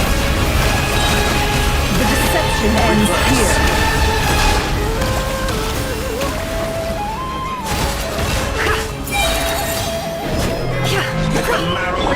With one heart, we pray.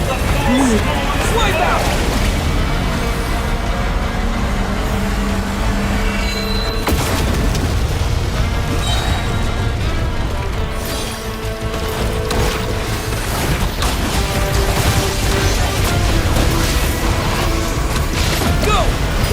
Seek within. No more lies. Tell me, where Can't hide will you the try truth. scurrying off to next? Looks like Dottore has opted for a divide and conquer strategy. But we will not allow him to triumph. Now, I shall pray for our victory.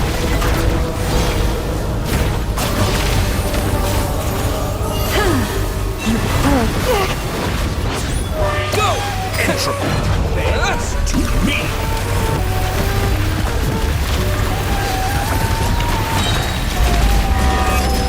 Water jet! Bombs away! Excellent. Barely managed to touch. Did you honestly think that would hit me?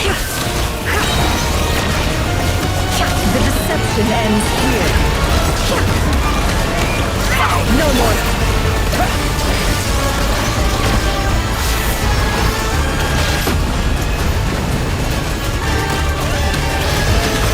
Go! Can't hide the truth. It all adds up. Outdone.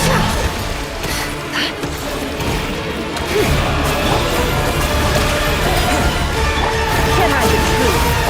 Entropy. Bends to meet all in fun time. How inefficient.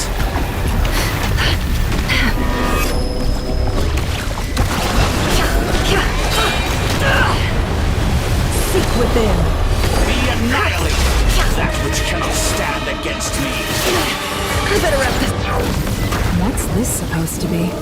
A knockoff version of the space Columbina got trapped in? There really is no way out. We'll see about that, Dottore.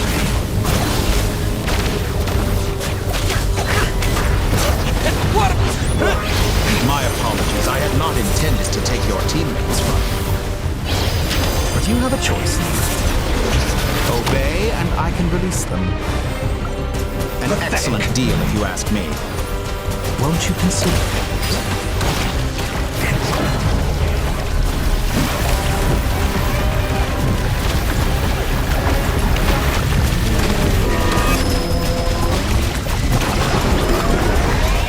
Water jet!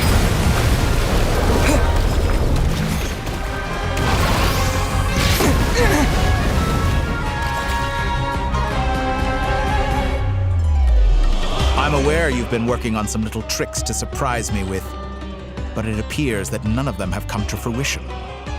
My guess would be that you're trying to bring Columbina back. But then, where is Sandrone? Or are you trying to buy time for her? I always found their friendship to be a curious phenomenon. Two highly incongruent personalities, and yet they share a deep connection. Speaking of Columbina, I once saw her as like a younger sister. We got along quite amicably while she was with the Fatui. But then one day she suddenly decided she would refuse to take part in any further experiments. To this day, I truly don't understand what I could have done to upset her so much. It's such a pity. I could have had a sister, a family. But alas, she grew to dislike me. You're not fit to be family to her.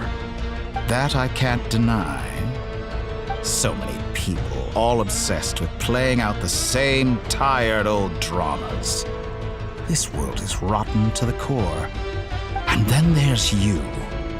You had every opportunity to reach the right conclusion. The thought of killing you off like this? But I maintain that I approached you in good faith, so I will offer you another chance. Will you work with me? You have until I count to 10 to make your choice. 1, 2, 3. Not in a million years.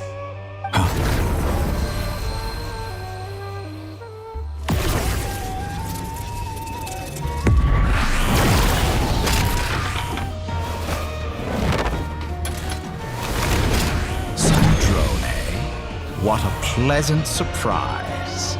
I didn't think you'd join us all the way up here. You're as sick and twisted as ever.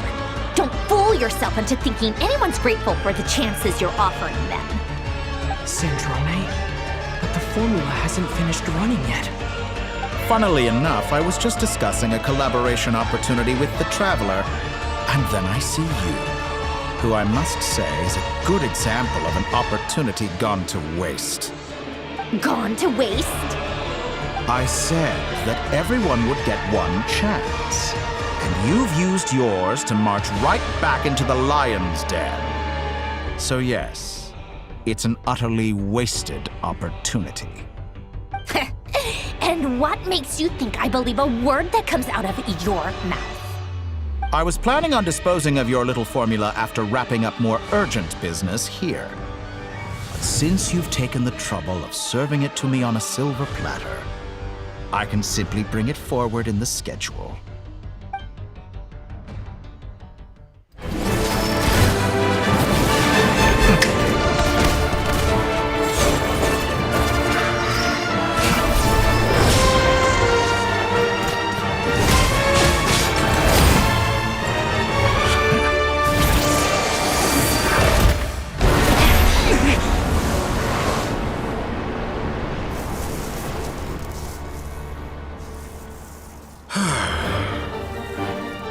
Is this your life's work?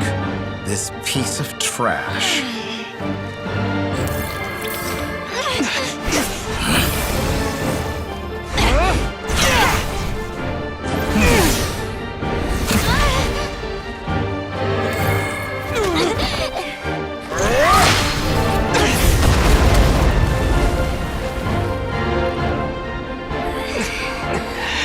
Your formula runs too slowly, Sandrone. You put your hope for success on others instead of fighting dirty. That is why you have failed. Now, whom should I slay first? Any volunteers? No one? How nice of you to leave the decision to me.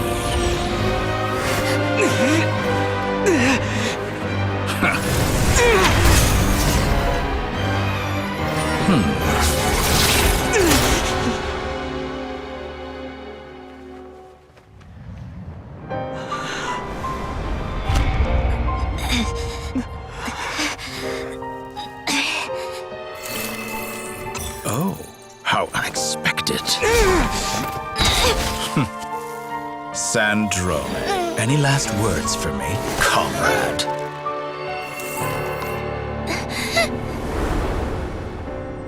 Is there anything you wish for? Not really. But I've always known what I don't want. Go to hell, Dottore.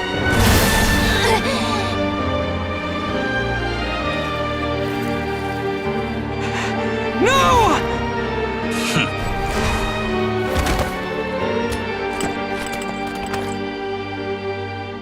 And now, you have failed.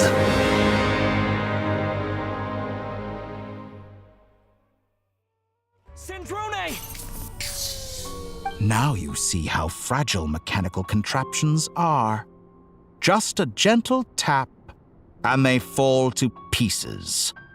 However keen of an inventor Sandrone may have been, her death spells the end of the formula that was running inside her body. Of course, I have to commend her for making it this far. As her colleague, I have to admire her stubborn tenacity. Now, it is time for you to take your place by my side. My count was interrupted, but the second chance I extended to you still stands.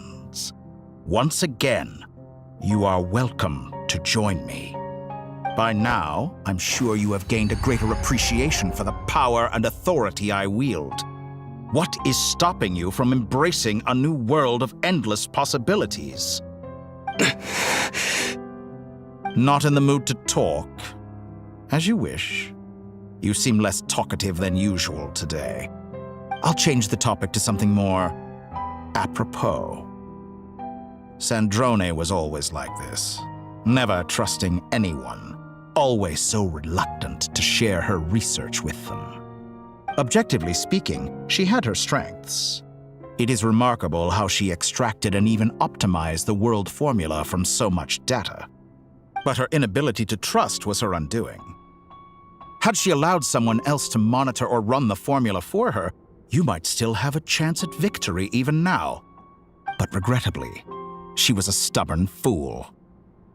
As much as it pains me, she had to go. Dottore, maybe this is news to you, but people can change. Columbina surprised you when she escaped. And I think Sandrone would surprise you too. Change? You can twist the truth however you want, but I see it clear as day. You're the one who can't trust other people. Is that how you see me? By this point, what can you hope to do about it?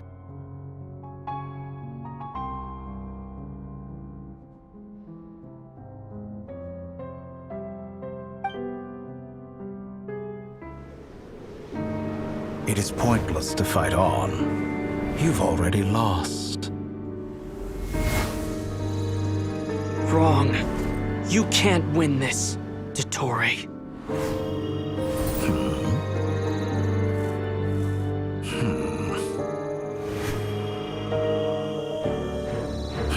What?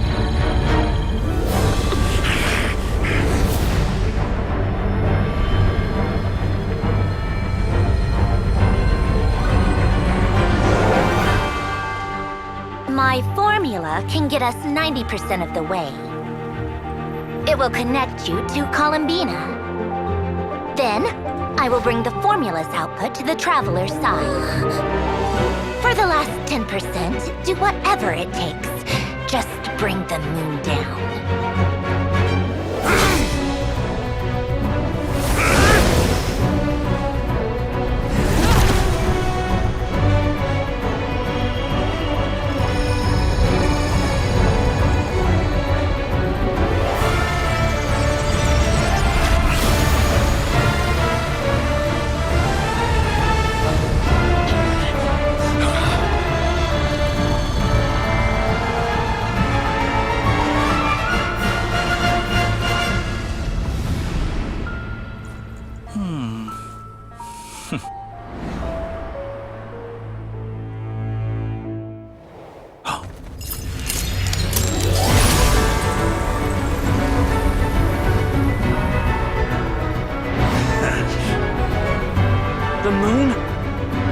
will never be yours!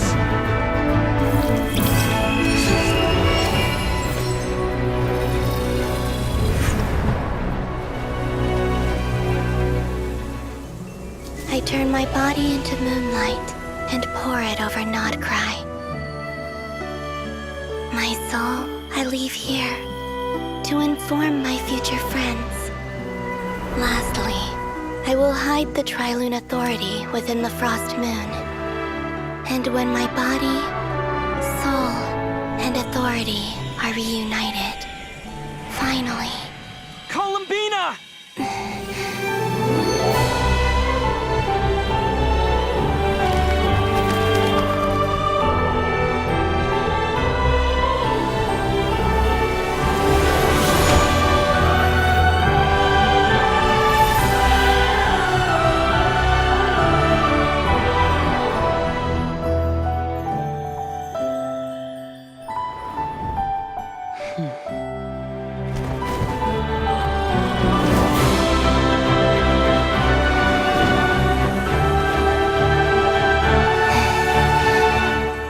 It's been too long. I'm back.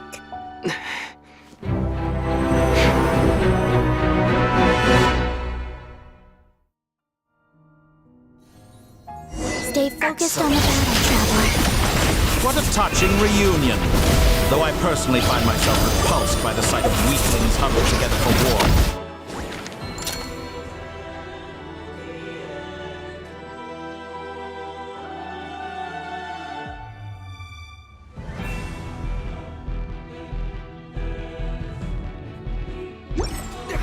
Now you're quite finished patting yourselves on the back. Show me how long you can struggle before you drown. Watch out, Columbina! Space itself! I know. Wait for the right moment. We'll strike together.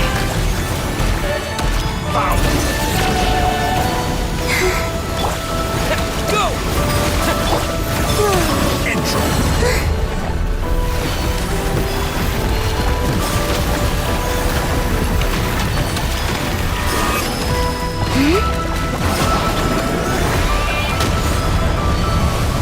Countdown. Wayne.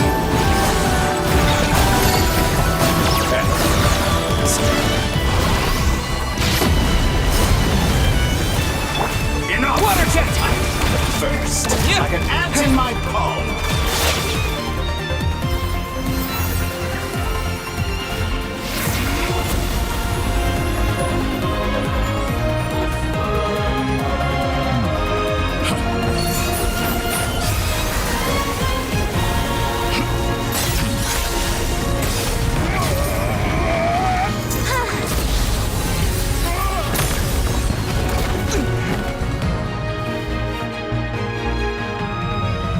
I grant you the new moon's blessing.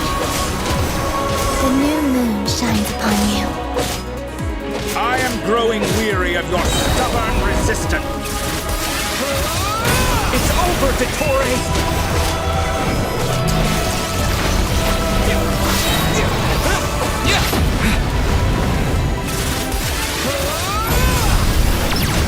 No longer must the world cower in the cold night. Close to the new world. As the moonlight dispels the darkness.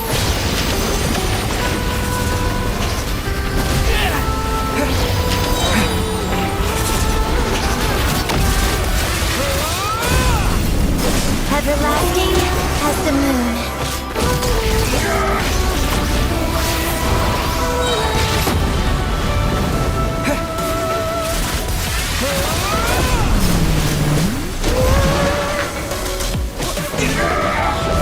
So close. I was so close to the new world.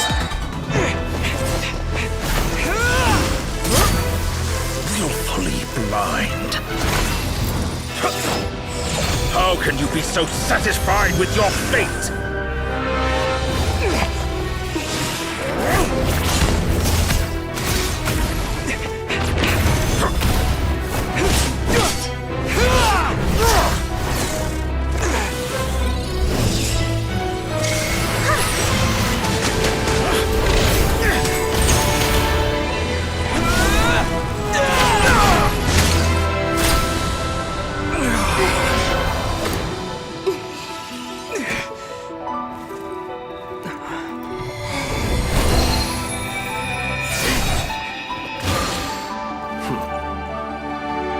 This battle was never about fate.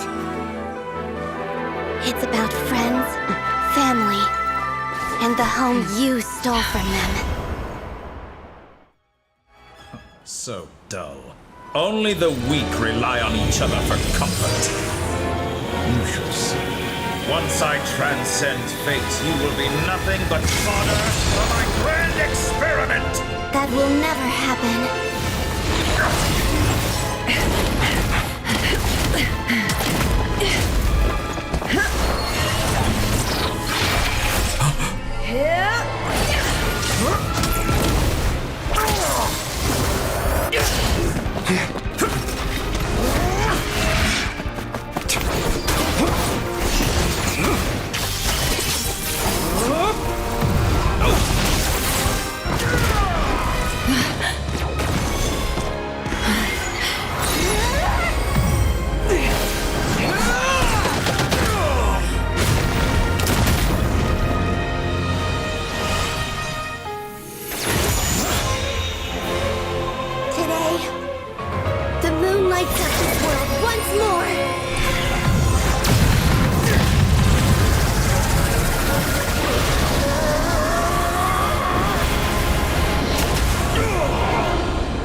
No, this world is our home.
No, you're doing it wrong.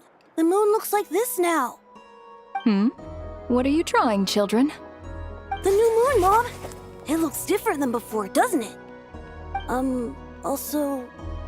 Can I go buy a sugar sculpture today? Please? Just one? All right. I suppose today is a special day after all. Almost like a festival. Extra, extra! Get the latest Nasha Express here! Post-disaster report! Nasha Town reborn beneath a new moon! The voyage begins today! The future looks bright thanks to the League. Want a copy? I knew things would be different, but I didn't think that would include the moon. They say a new moon goddess has been born. A new moon goddess? Who's saying that? The Frost Moon Scions? I guess so. I'm not too clued up on the details. As far as I'm concerned, the moon's still in the sky and it's business as usual. Hey, since we've come all this way, shall we grab ourselves a free meal while we're here? Are you a convert now? Or are you just here for the free lunch?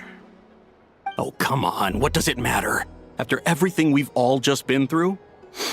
That smells good. All right, that's it. I'm hungry.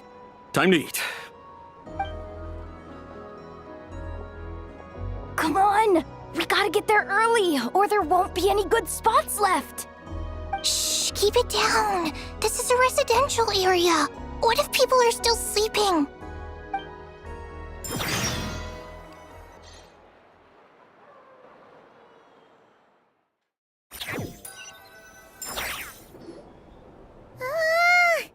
Why is it so noisy outside?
It's okay. Paimon was pretty much awake anyway. It's been so long since we last had a chance to relax, huh? Feels like time is moving slower than usual. What about you? Did you rest well? Still winding down from everything that's happened? Or are you wondering how our friends are doing? Or is it about what Dotori said to you?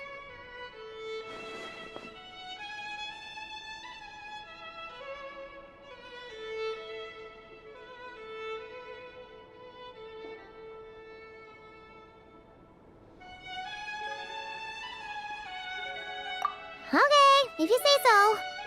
But don't push yourself, alright? Let Paimon know if you need to talk. What we just went through was a lot. It's totally normal if you need some time to get back in your groove. Luanatar disappeared after Columbina came back. Apparently, she was part of Columbina's soul or something. Still, Paimon kind of misses Luanatar somehow. But anyway, you did great. So did Paimon. We all worked our butts off to contain this disaster, and in the end, we made it.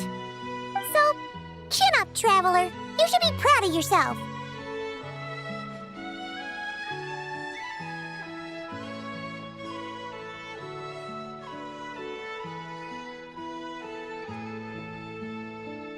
Hey! Don't poke fun. You should be glad that Paimon's growing as a person.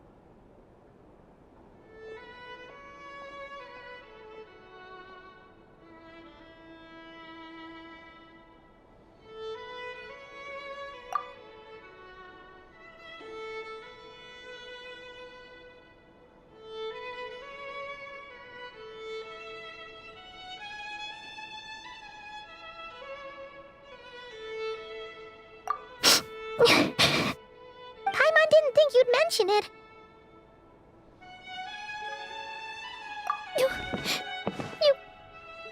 have no idea how anxious Paimon was. She was worried sick about you.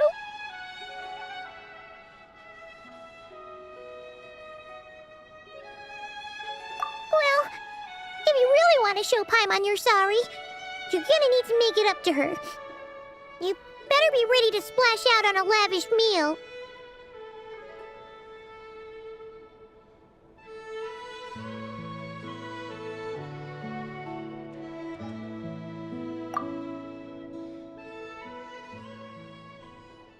Okay.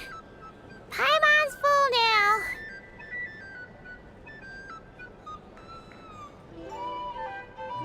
Huh? Oh, well... Hey there, Traveler and Paimon. Good morning. Morning, Yehuda. Here for some breakfast? Oh, I've already eaten. Just need some water. I was mostly worried you might forget what day it was today. So, I came over to remind you. Careful there, Paimon. Too much food will make you drowsy.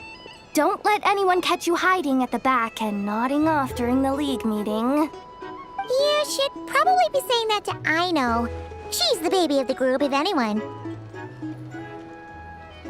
True. You know, I'm surprised that all these competing groups are actually coming together to try to solve things together. Definitely a first for Krai. Well, nothing like a region-wide calamity to bring people together. After that, surely even the most self-interested people have to realize that going it alone isn't worth the risk, right? Try telling Boss Neff that. She's not exactly convinced that people are gonna get with the program. Really? But if she's so pessimistic about it, why'd she agree to be the Curatorium's representative in the League? Probably 'cause even though unity sounds like a pretty far-fetched idea, the benefits it would bring make it worth a shot. I think things will work out, though. I swear, Krai feels like one big family now with everything that's happened. More than it used to, anyway. Paimon's with you on that one. And it seems like plenty of other people agree, too.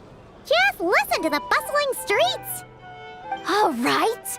Everyone's been rebuilding these last 2 weeks, and the evacuees have been coming back in droves. Life's slowly returning back to normal. Which means my workload's probably gonna shoot back up. Were you about to head out? There's still some time before the ceremony begins, you know. Yeah, we were gonna take a stroll around the square and say hi to some friends first. Sounds good. See you later then.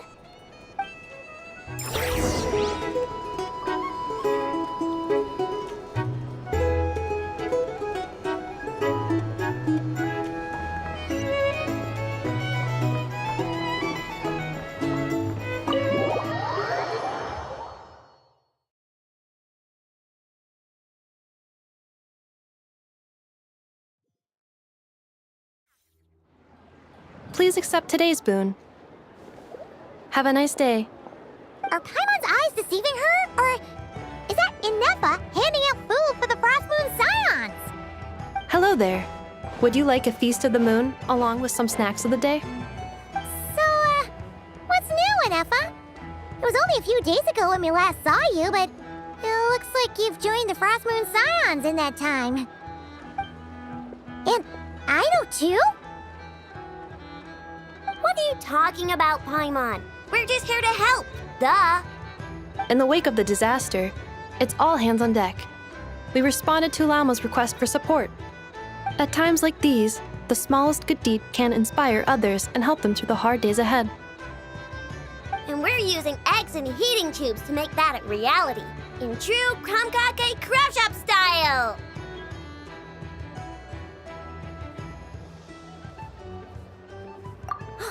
Inefa! Did you hear that? The Traveler said I did good. The Traveler!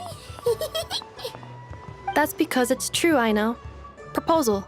If you can resist eating today's dessert, I will provide you with compliments, too. No way! Well, that proposal got shot down quickly. I need something to get me through the hard times too, you know. Mom! Yes, dear. Go right ahead. Excuse me. Could I take a photo with the robot lady? She helped us get safely out of Krai, and she helped us get back home too. She's the best. Of course she is! And since I'm the whiz kid who built her, that makes me even better than best, right? But you stole my snacks though. Oops. Shall we move to the open space near the center? The view there is better.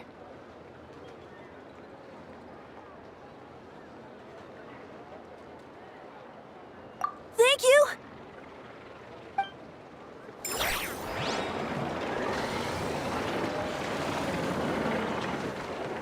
Aren't you the better pick for this job, Flint's? You underestimate yourself yet again, Master Ilua. Not at all. I rarely come by Nasha Town. I don't know any of the big shots here.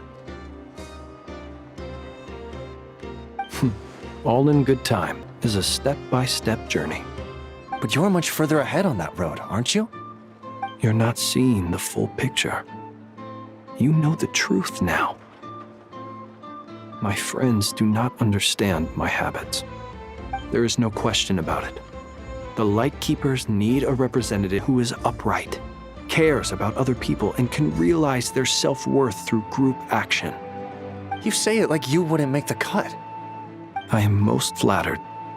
I am most flattered that you think I would. Sigh a little less, Master Ilua, and have more faith in yourself. All the Lightkeepers agree that you're a very promising young man. That is precisely why Starshina and Nikita felt safe delegating such important work to you. I'm sure we all also agree that we would sooner die of dehydration than manage to wrangle anything out of you in a discussion. My apologies. I am not in the habit of bringing water with me when I go out. Whatever. I'll take the job. By the way, who else is part of this? Oh, it's quite the who's who of Krai. There's the Moon Chanter of the Frostmoon Scions, the boss of the Curatorium of Secrets, a representative of the Voynich Guild, and even someone from the adorable Kromkake craft shop. I'm sure you will find speaking with them to be a genuine pleasure. If you say so. I'm honestly a little scared of making mistakes. But I'll do it. Not only is it our duty as Lightkeepers, but because I want to make Krai a more welcoming place. An admirable attitude to take. The beacons are lit, Itlua. We're but one step away from breaking through the blizzard. We have the chance to band together and build our shared homeland into an Elysium. This is unprecedented for Krai. An opportunity not to be missed.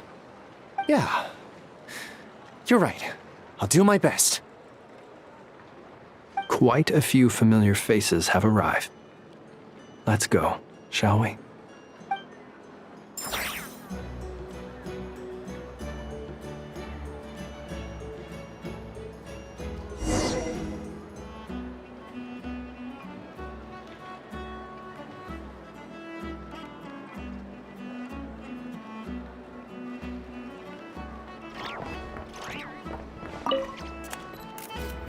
You look so cool when you fly, Miss Robot, and when you use your spear, too! And even though you took my snacks, it's pretty cool that you could build stuff like this. You've got so many inventions. It's amazing! Also... Micah, we need to go now. 1 second! Please take this Feast of the Moon, as well as some snacks. Share them with your mother and your lovely family.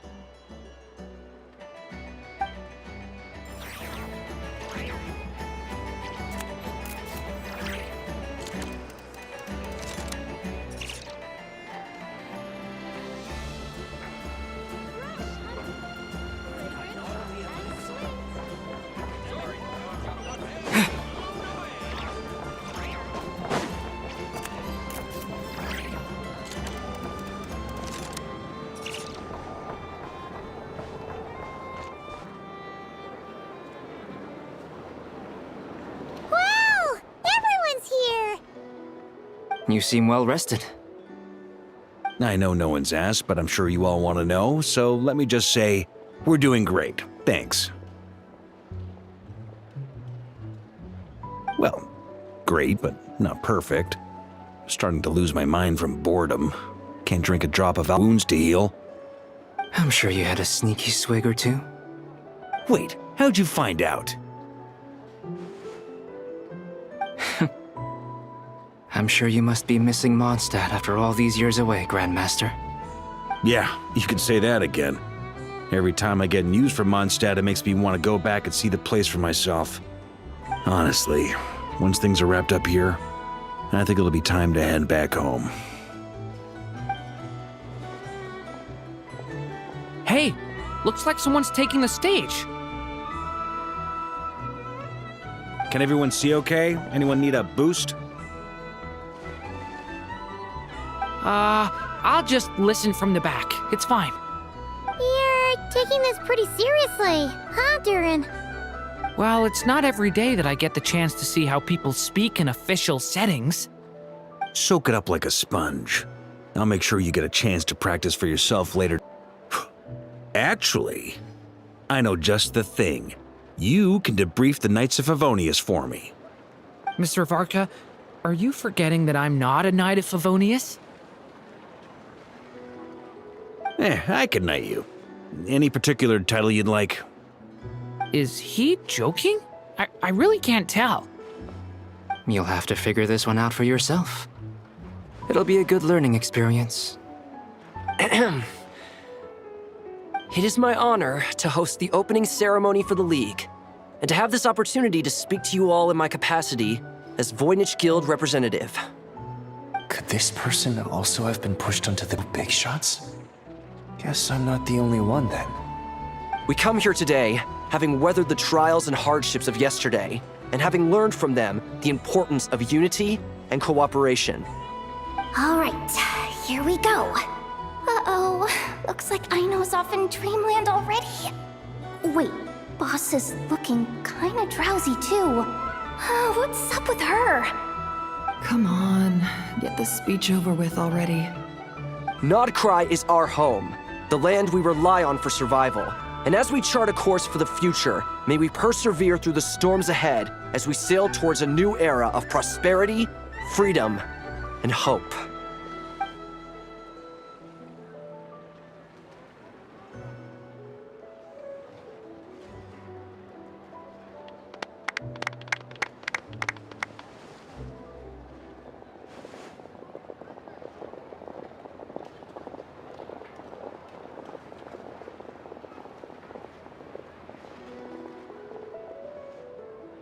Looks like we'll have more opportunities to travel in the future. I'm sure you'll cope, Lady Moonchanter, given how fleet of foot you are. Unfortunately, I suspect I'll be too busy at the Curatorium to act as your host. We have a busy schedule, not to mention an international network of contacts to manage. It'll be all right. I'll just check your schedule with Yehoda well in advance. And if she's not available, I can simply ask Ashru. You... So giving my employees extra workload isn't enough for you? You're really going to drag my cat into this too? I thought you'd approve. Aren't you forever increasing your employees' workloads? That's a bold statement. Are all the Frostmoon Scions feeling more audacious now that your moon goddess has returned? Columbina's return has brought joy to all who care about her. That includes both you and me. As for the Frostmoon Scions, we are learning how to thrive independently, without relying on the moon goddess. It is up to us to make our home more... Joining the League is one of the steps we are trying towards that end. I like the word try. It's nice and non-committal. You can opt out at any time and still say you tried. You don't see a bright future for the Frostmoon Scions? Or did you mean the League? I'm just not as optimistic as you. The Frostmoon Scions should count themselves lucky that they have a leader as stubborn and enterprising as you. But Krai's a big place, with all kinds of people. Most of them don't enjoy answering to a leader, or even listening to reason. That's where you and your methods come in. Unless the Curatorium of Secrets is only here for appearances. For now, yes. And that won't change until this venture becomes worth my while. What would make it worth your while? Getting out more than I put in.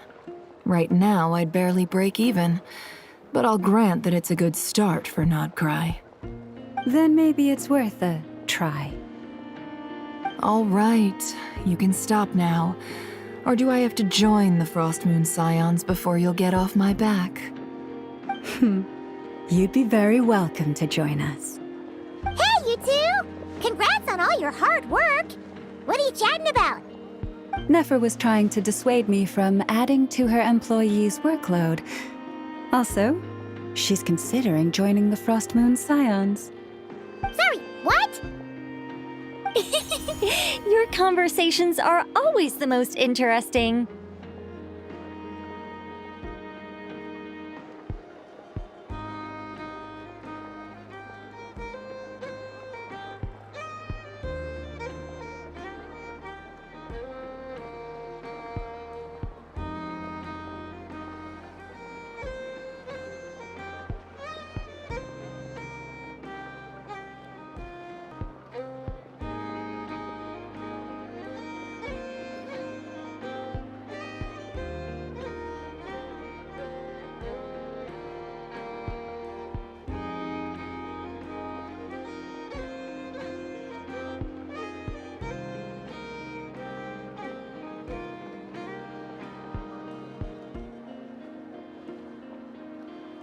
Would you two care to join me for some tea before heading to your next destination?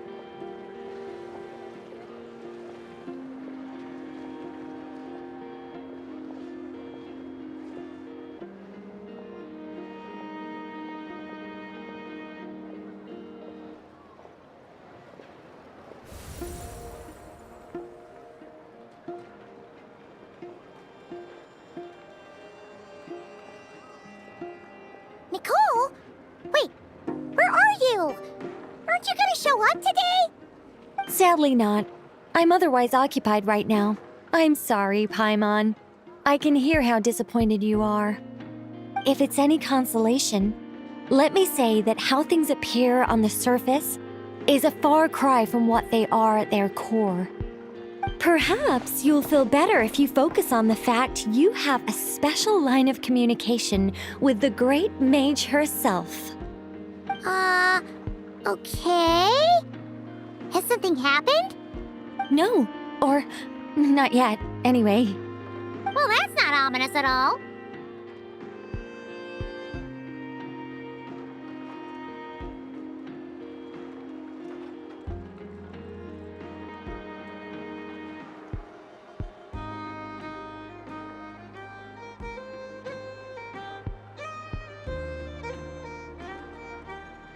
Not for the time being. Just think of this as a general check-in to make sure this communication system is still running smoothly. Besides, it's good to chat once in a while if we want to maintain our friendship. You could have just said so. Paimon got all worked up for nothing. Still, the best friendships are built through face-to-face interaction, you know. It's never gonna stop being weird having tea with you when you're not there and just talking to thin air. All right, fair point. I'll bear that in mind for next time.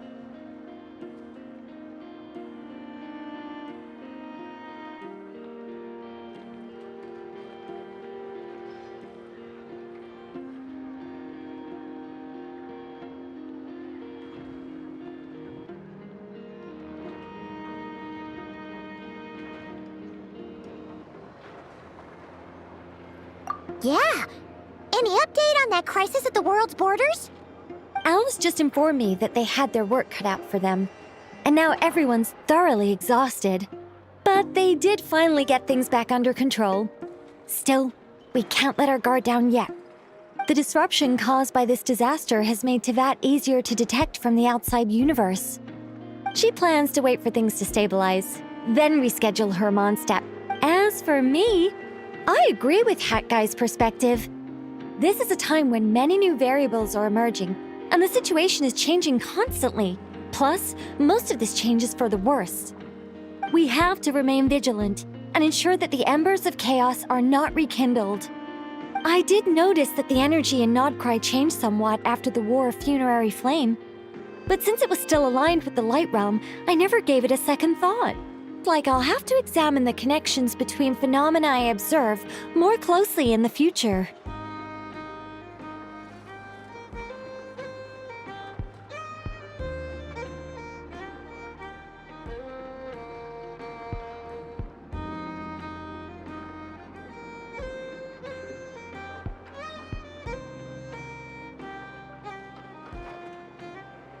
Just doing my duty.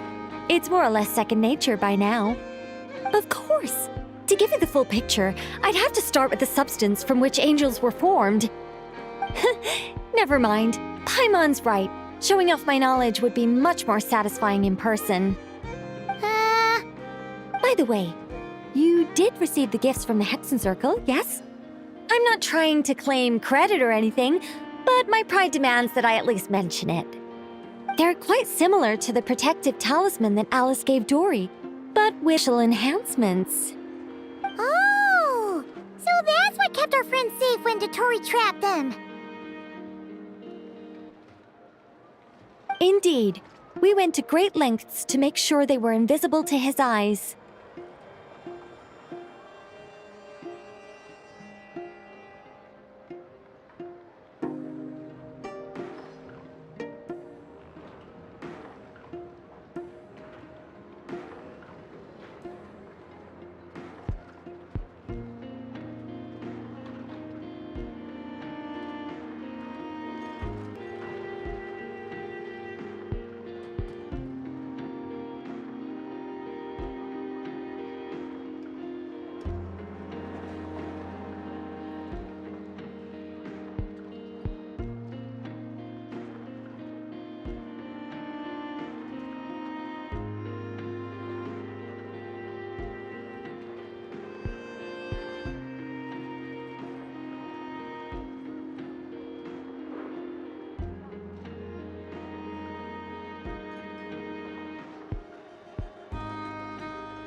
I'm so happy they came in handy.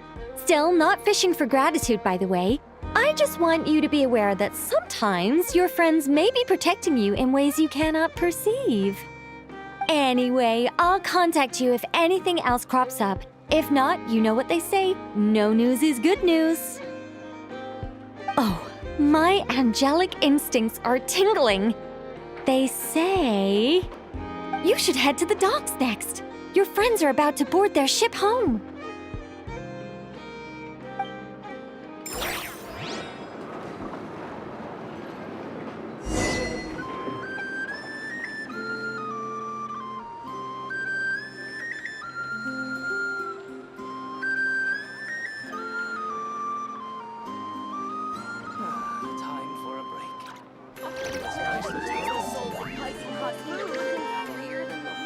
Trust me, when it comes to local delicacies in Pyramida, nobody knows more than me.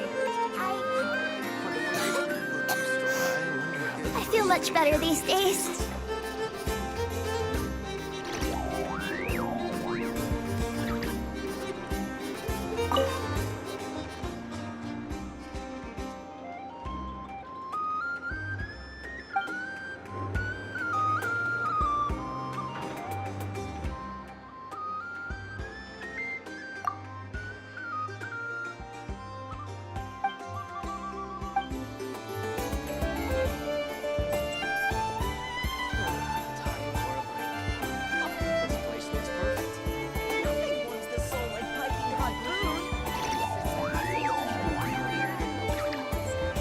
Trust me, when it comes to local delicacies in Pyramida, nobody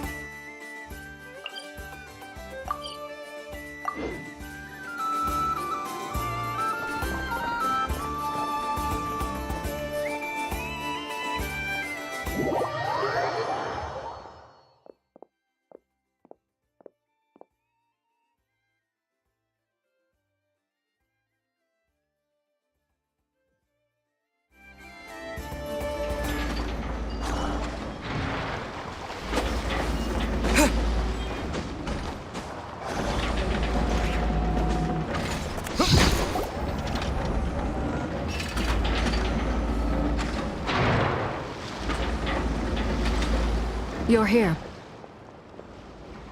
You're here too, Hat Guy. Are you heading back together? No. I'm bound for Sumeru, and she for Fontaine. We just happened to cross paths at the harbor. Everything seems fine. Sandrone may have an abominable temper, but she's always been very responsible with important calculations, and things entrusted to her by valued friends. You always speak as if you know us inside out, Mr. Hat Guy. Maybe I'm just a good judge of character. I certainly hope that's all there is to it. Regardless, you have been a significant help in this matter. For that, you have my gratitude. I didn't do anything special. Sandrone's the one who completed a seemingly impossible formula and turned the tide of the entire battle, even giving her life in the process. She's the one we should be thanking. Even we were unaware that Sandrone had hidden the real formula inside Polonia's body. She managed to fool Dottore system by installing an identical-looking decoy within her. She probably realized that she didn't have the strength to stop Dottore. But this way, she could at least get him to lower his guard. She always worked like that. Always had a backup plan.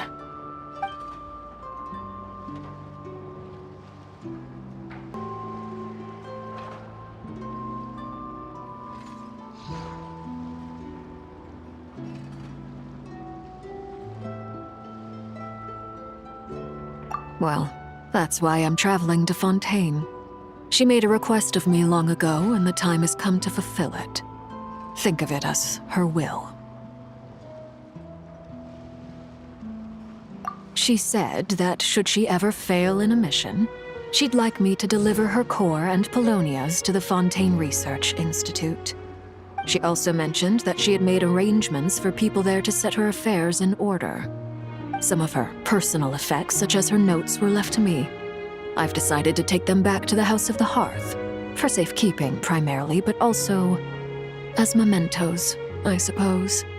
However, there is one book among them that I'd like to leave in your care. I'll have someone deliver it to your residence at the flagship at a later date.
No, I was specifically warned not to tell her.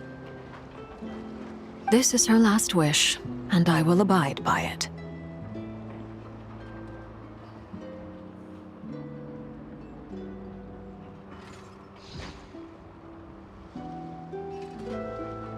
I can only hope so, but none of us here can know for certain. I bade farewell to Columbina earlier today. As promised, she turned the iridescent moon's marrow over to me. She spent a long time with Sandrone's body, saying her goodbyes. Oh, is she alright? Sandrone's passing has left a great wound in all of our hearts. It will take time to heal, but Columbina surprised me. She offered me some words of comfort before I departed. Despite being grief-stricken herself, she showed an awareness of the feelings of others around her. She never used to act like this. Clearly, she has grown. And I suspect that we have you to thank for much of the change we are seeing in her.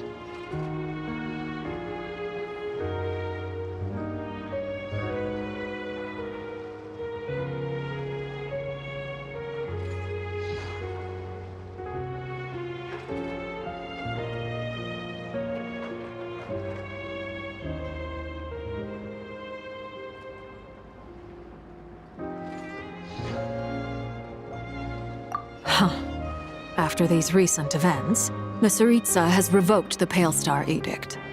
Snezhnaya now realizes that the arrest warrant for Columbina was just a ploy by Dottore, who coveted her powers. I shall return to Krai to see her as soon as I find the time. I hope that from now on, she too will explore more of the world. Columbina Hyposelenia's journey is only beginning. My ship is here. Traveler, Paimon, we shall meet again. You too, Hat Guy. What are you still bumming around for? Isn't Columbina waiting for you? I thought today was the day you'd agreed with her to go find out the truth about your sibling.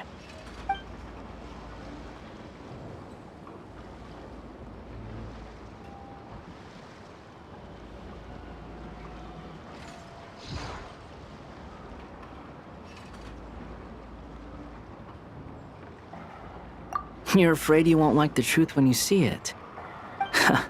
Well, this is new. I was starting to think that nothing could scare you. Don't say that! Wouldn't you be if you were in this situation? Fair point.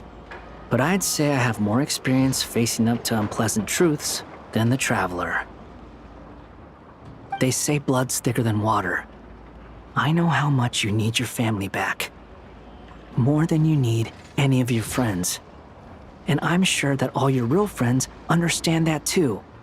No matter what the truth turns out to be, they will stick by you and support you, whatever decision you make.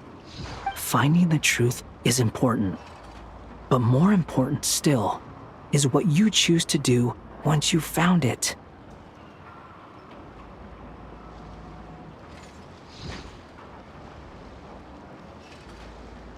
At least, that's the life lesson I've learned from my experience, grappling with the truth.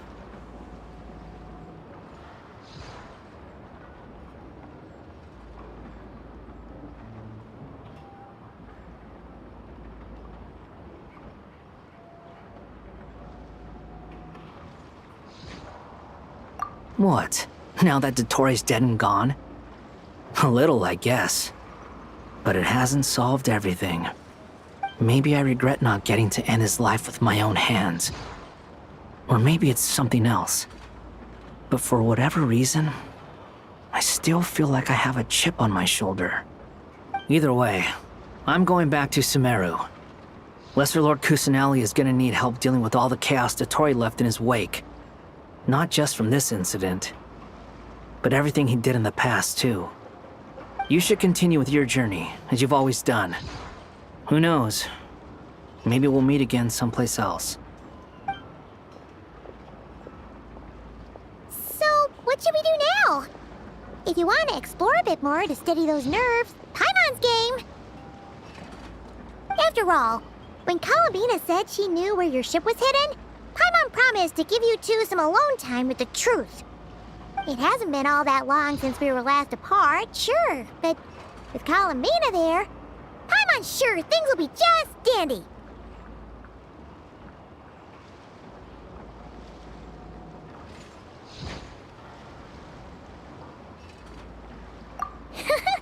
Ain't no biggie. Paimon might be all about that food and fun, but she knows how to do right by people. Paimon's sure you'd prefer to digest the news about your sister in peace. But, no matter what you see, just know you can share it with Paimon. Of course, as long as it's not super private. If you can't make sense of something, let's give it some thought together. And even if we both can't figure it out, Paimon can at least treat you to a nice meal.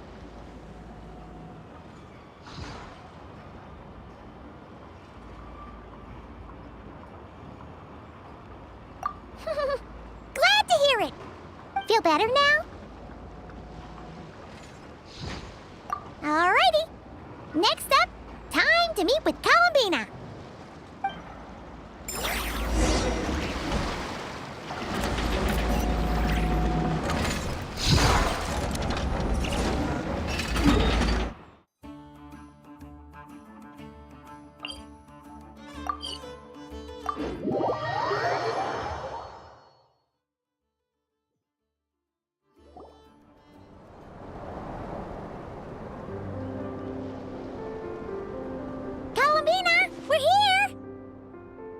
Can't quite believe we're meeting out here. We've gotten used to walking over to Silver Moon Hall whenever we go see you.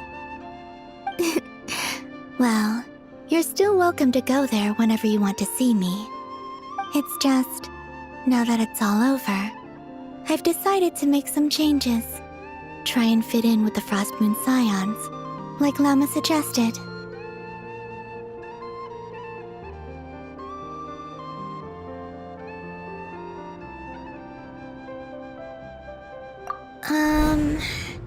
The older generation are still timid around me.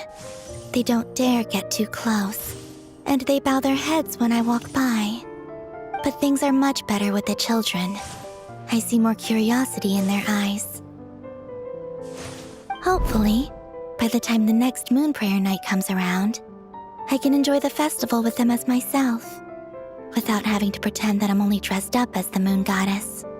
You'll do fine, Columbina. Paimon's sure they'll realize you're super nice once they get to know you better.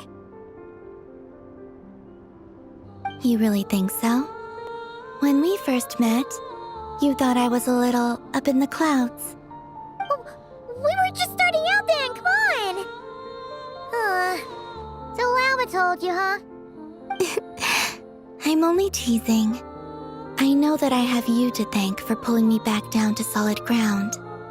It feels good to finally stand firm on the earth where I was born. Oh, that's great!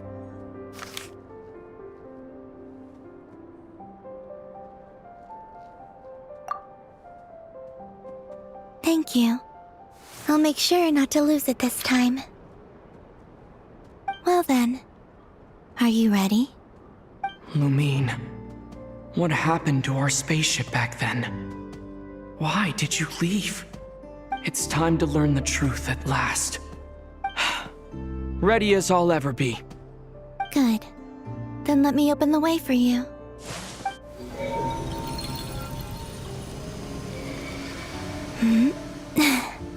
Where does this lead? To our shared destination. Huh?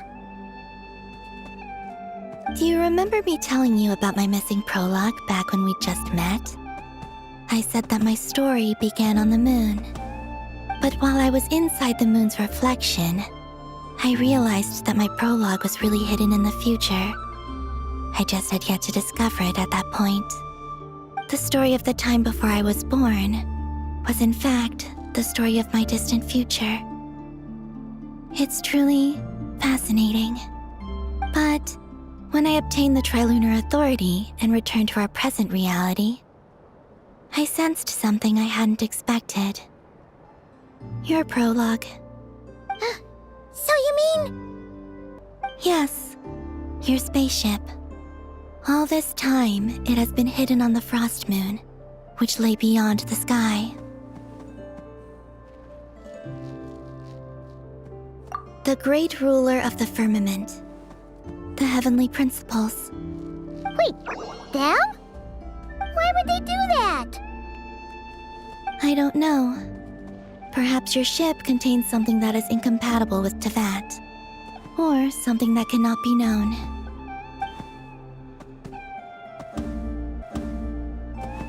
Oh, did I pick a bad time to say this? I know it must have been hard to work up the courage to do this. Maybe I should have waited until you were on the moon, with no chance to back out. That would have been kind of mean, you know.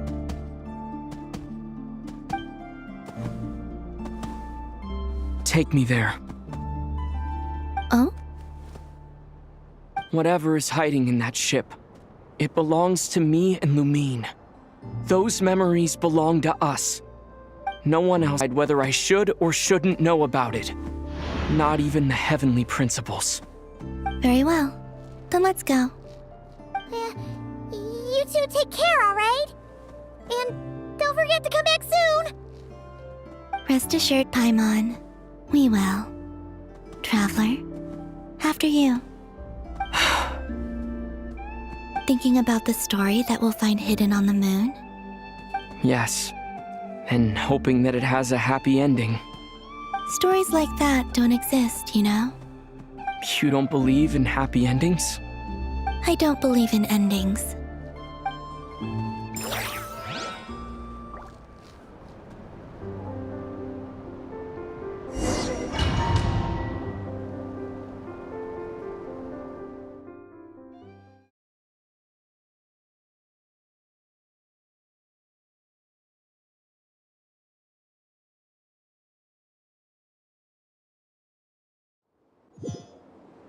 Where am I? This is the pathway I built between Teyvat and the Frost Moon, very far away from us, so it could be a long journey.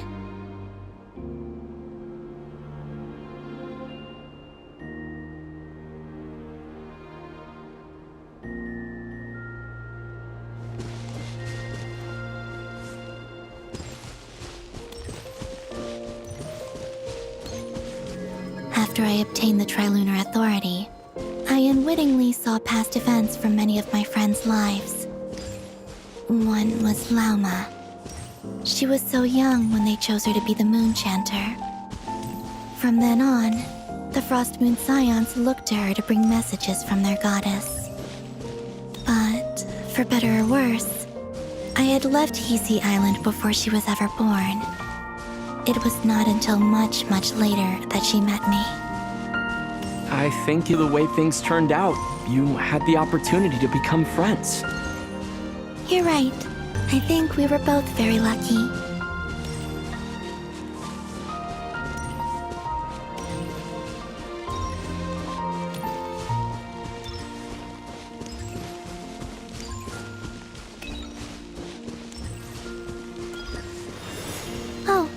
And about that mage, Nicole. I only recently learned that she has lived in Tevat since the time of the Three Moon Sisters. The Moon Goddesses always had a good relationship with the angels. I suppose our friendship continues that tradition.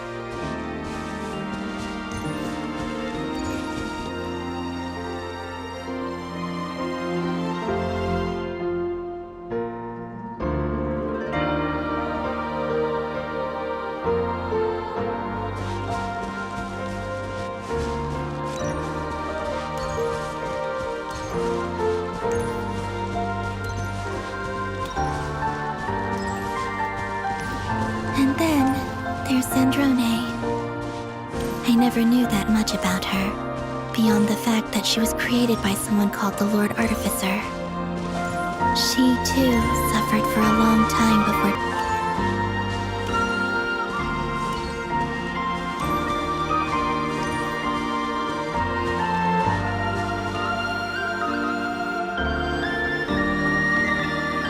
How I wish I could talk to her again. Even if only to hear her say nasty things to me.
Also, I saw your sibling's story.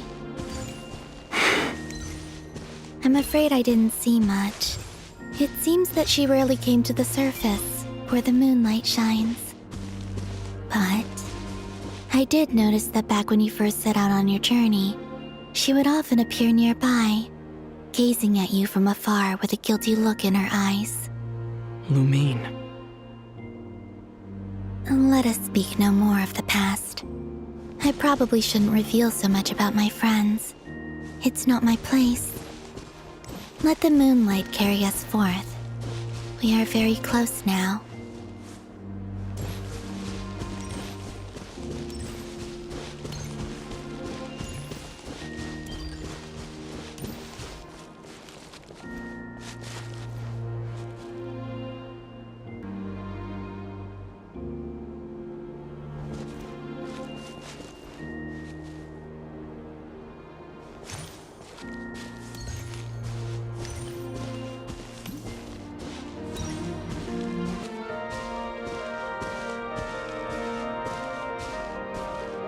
After this, I'd like to bring some kuhenki to the moon as well.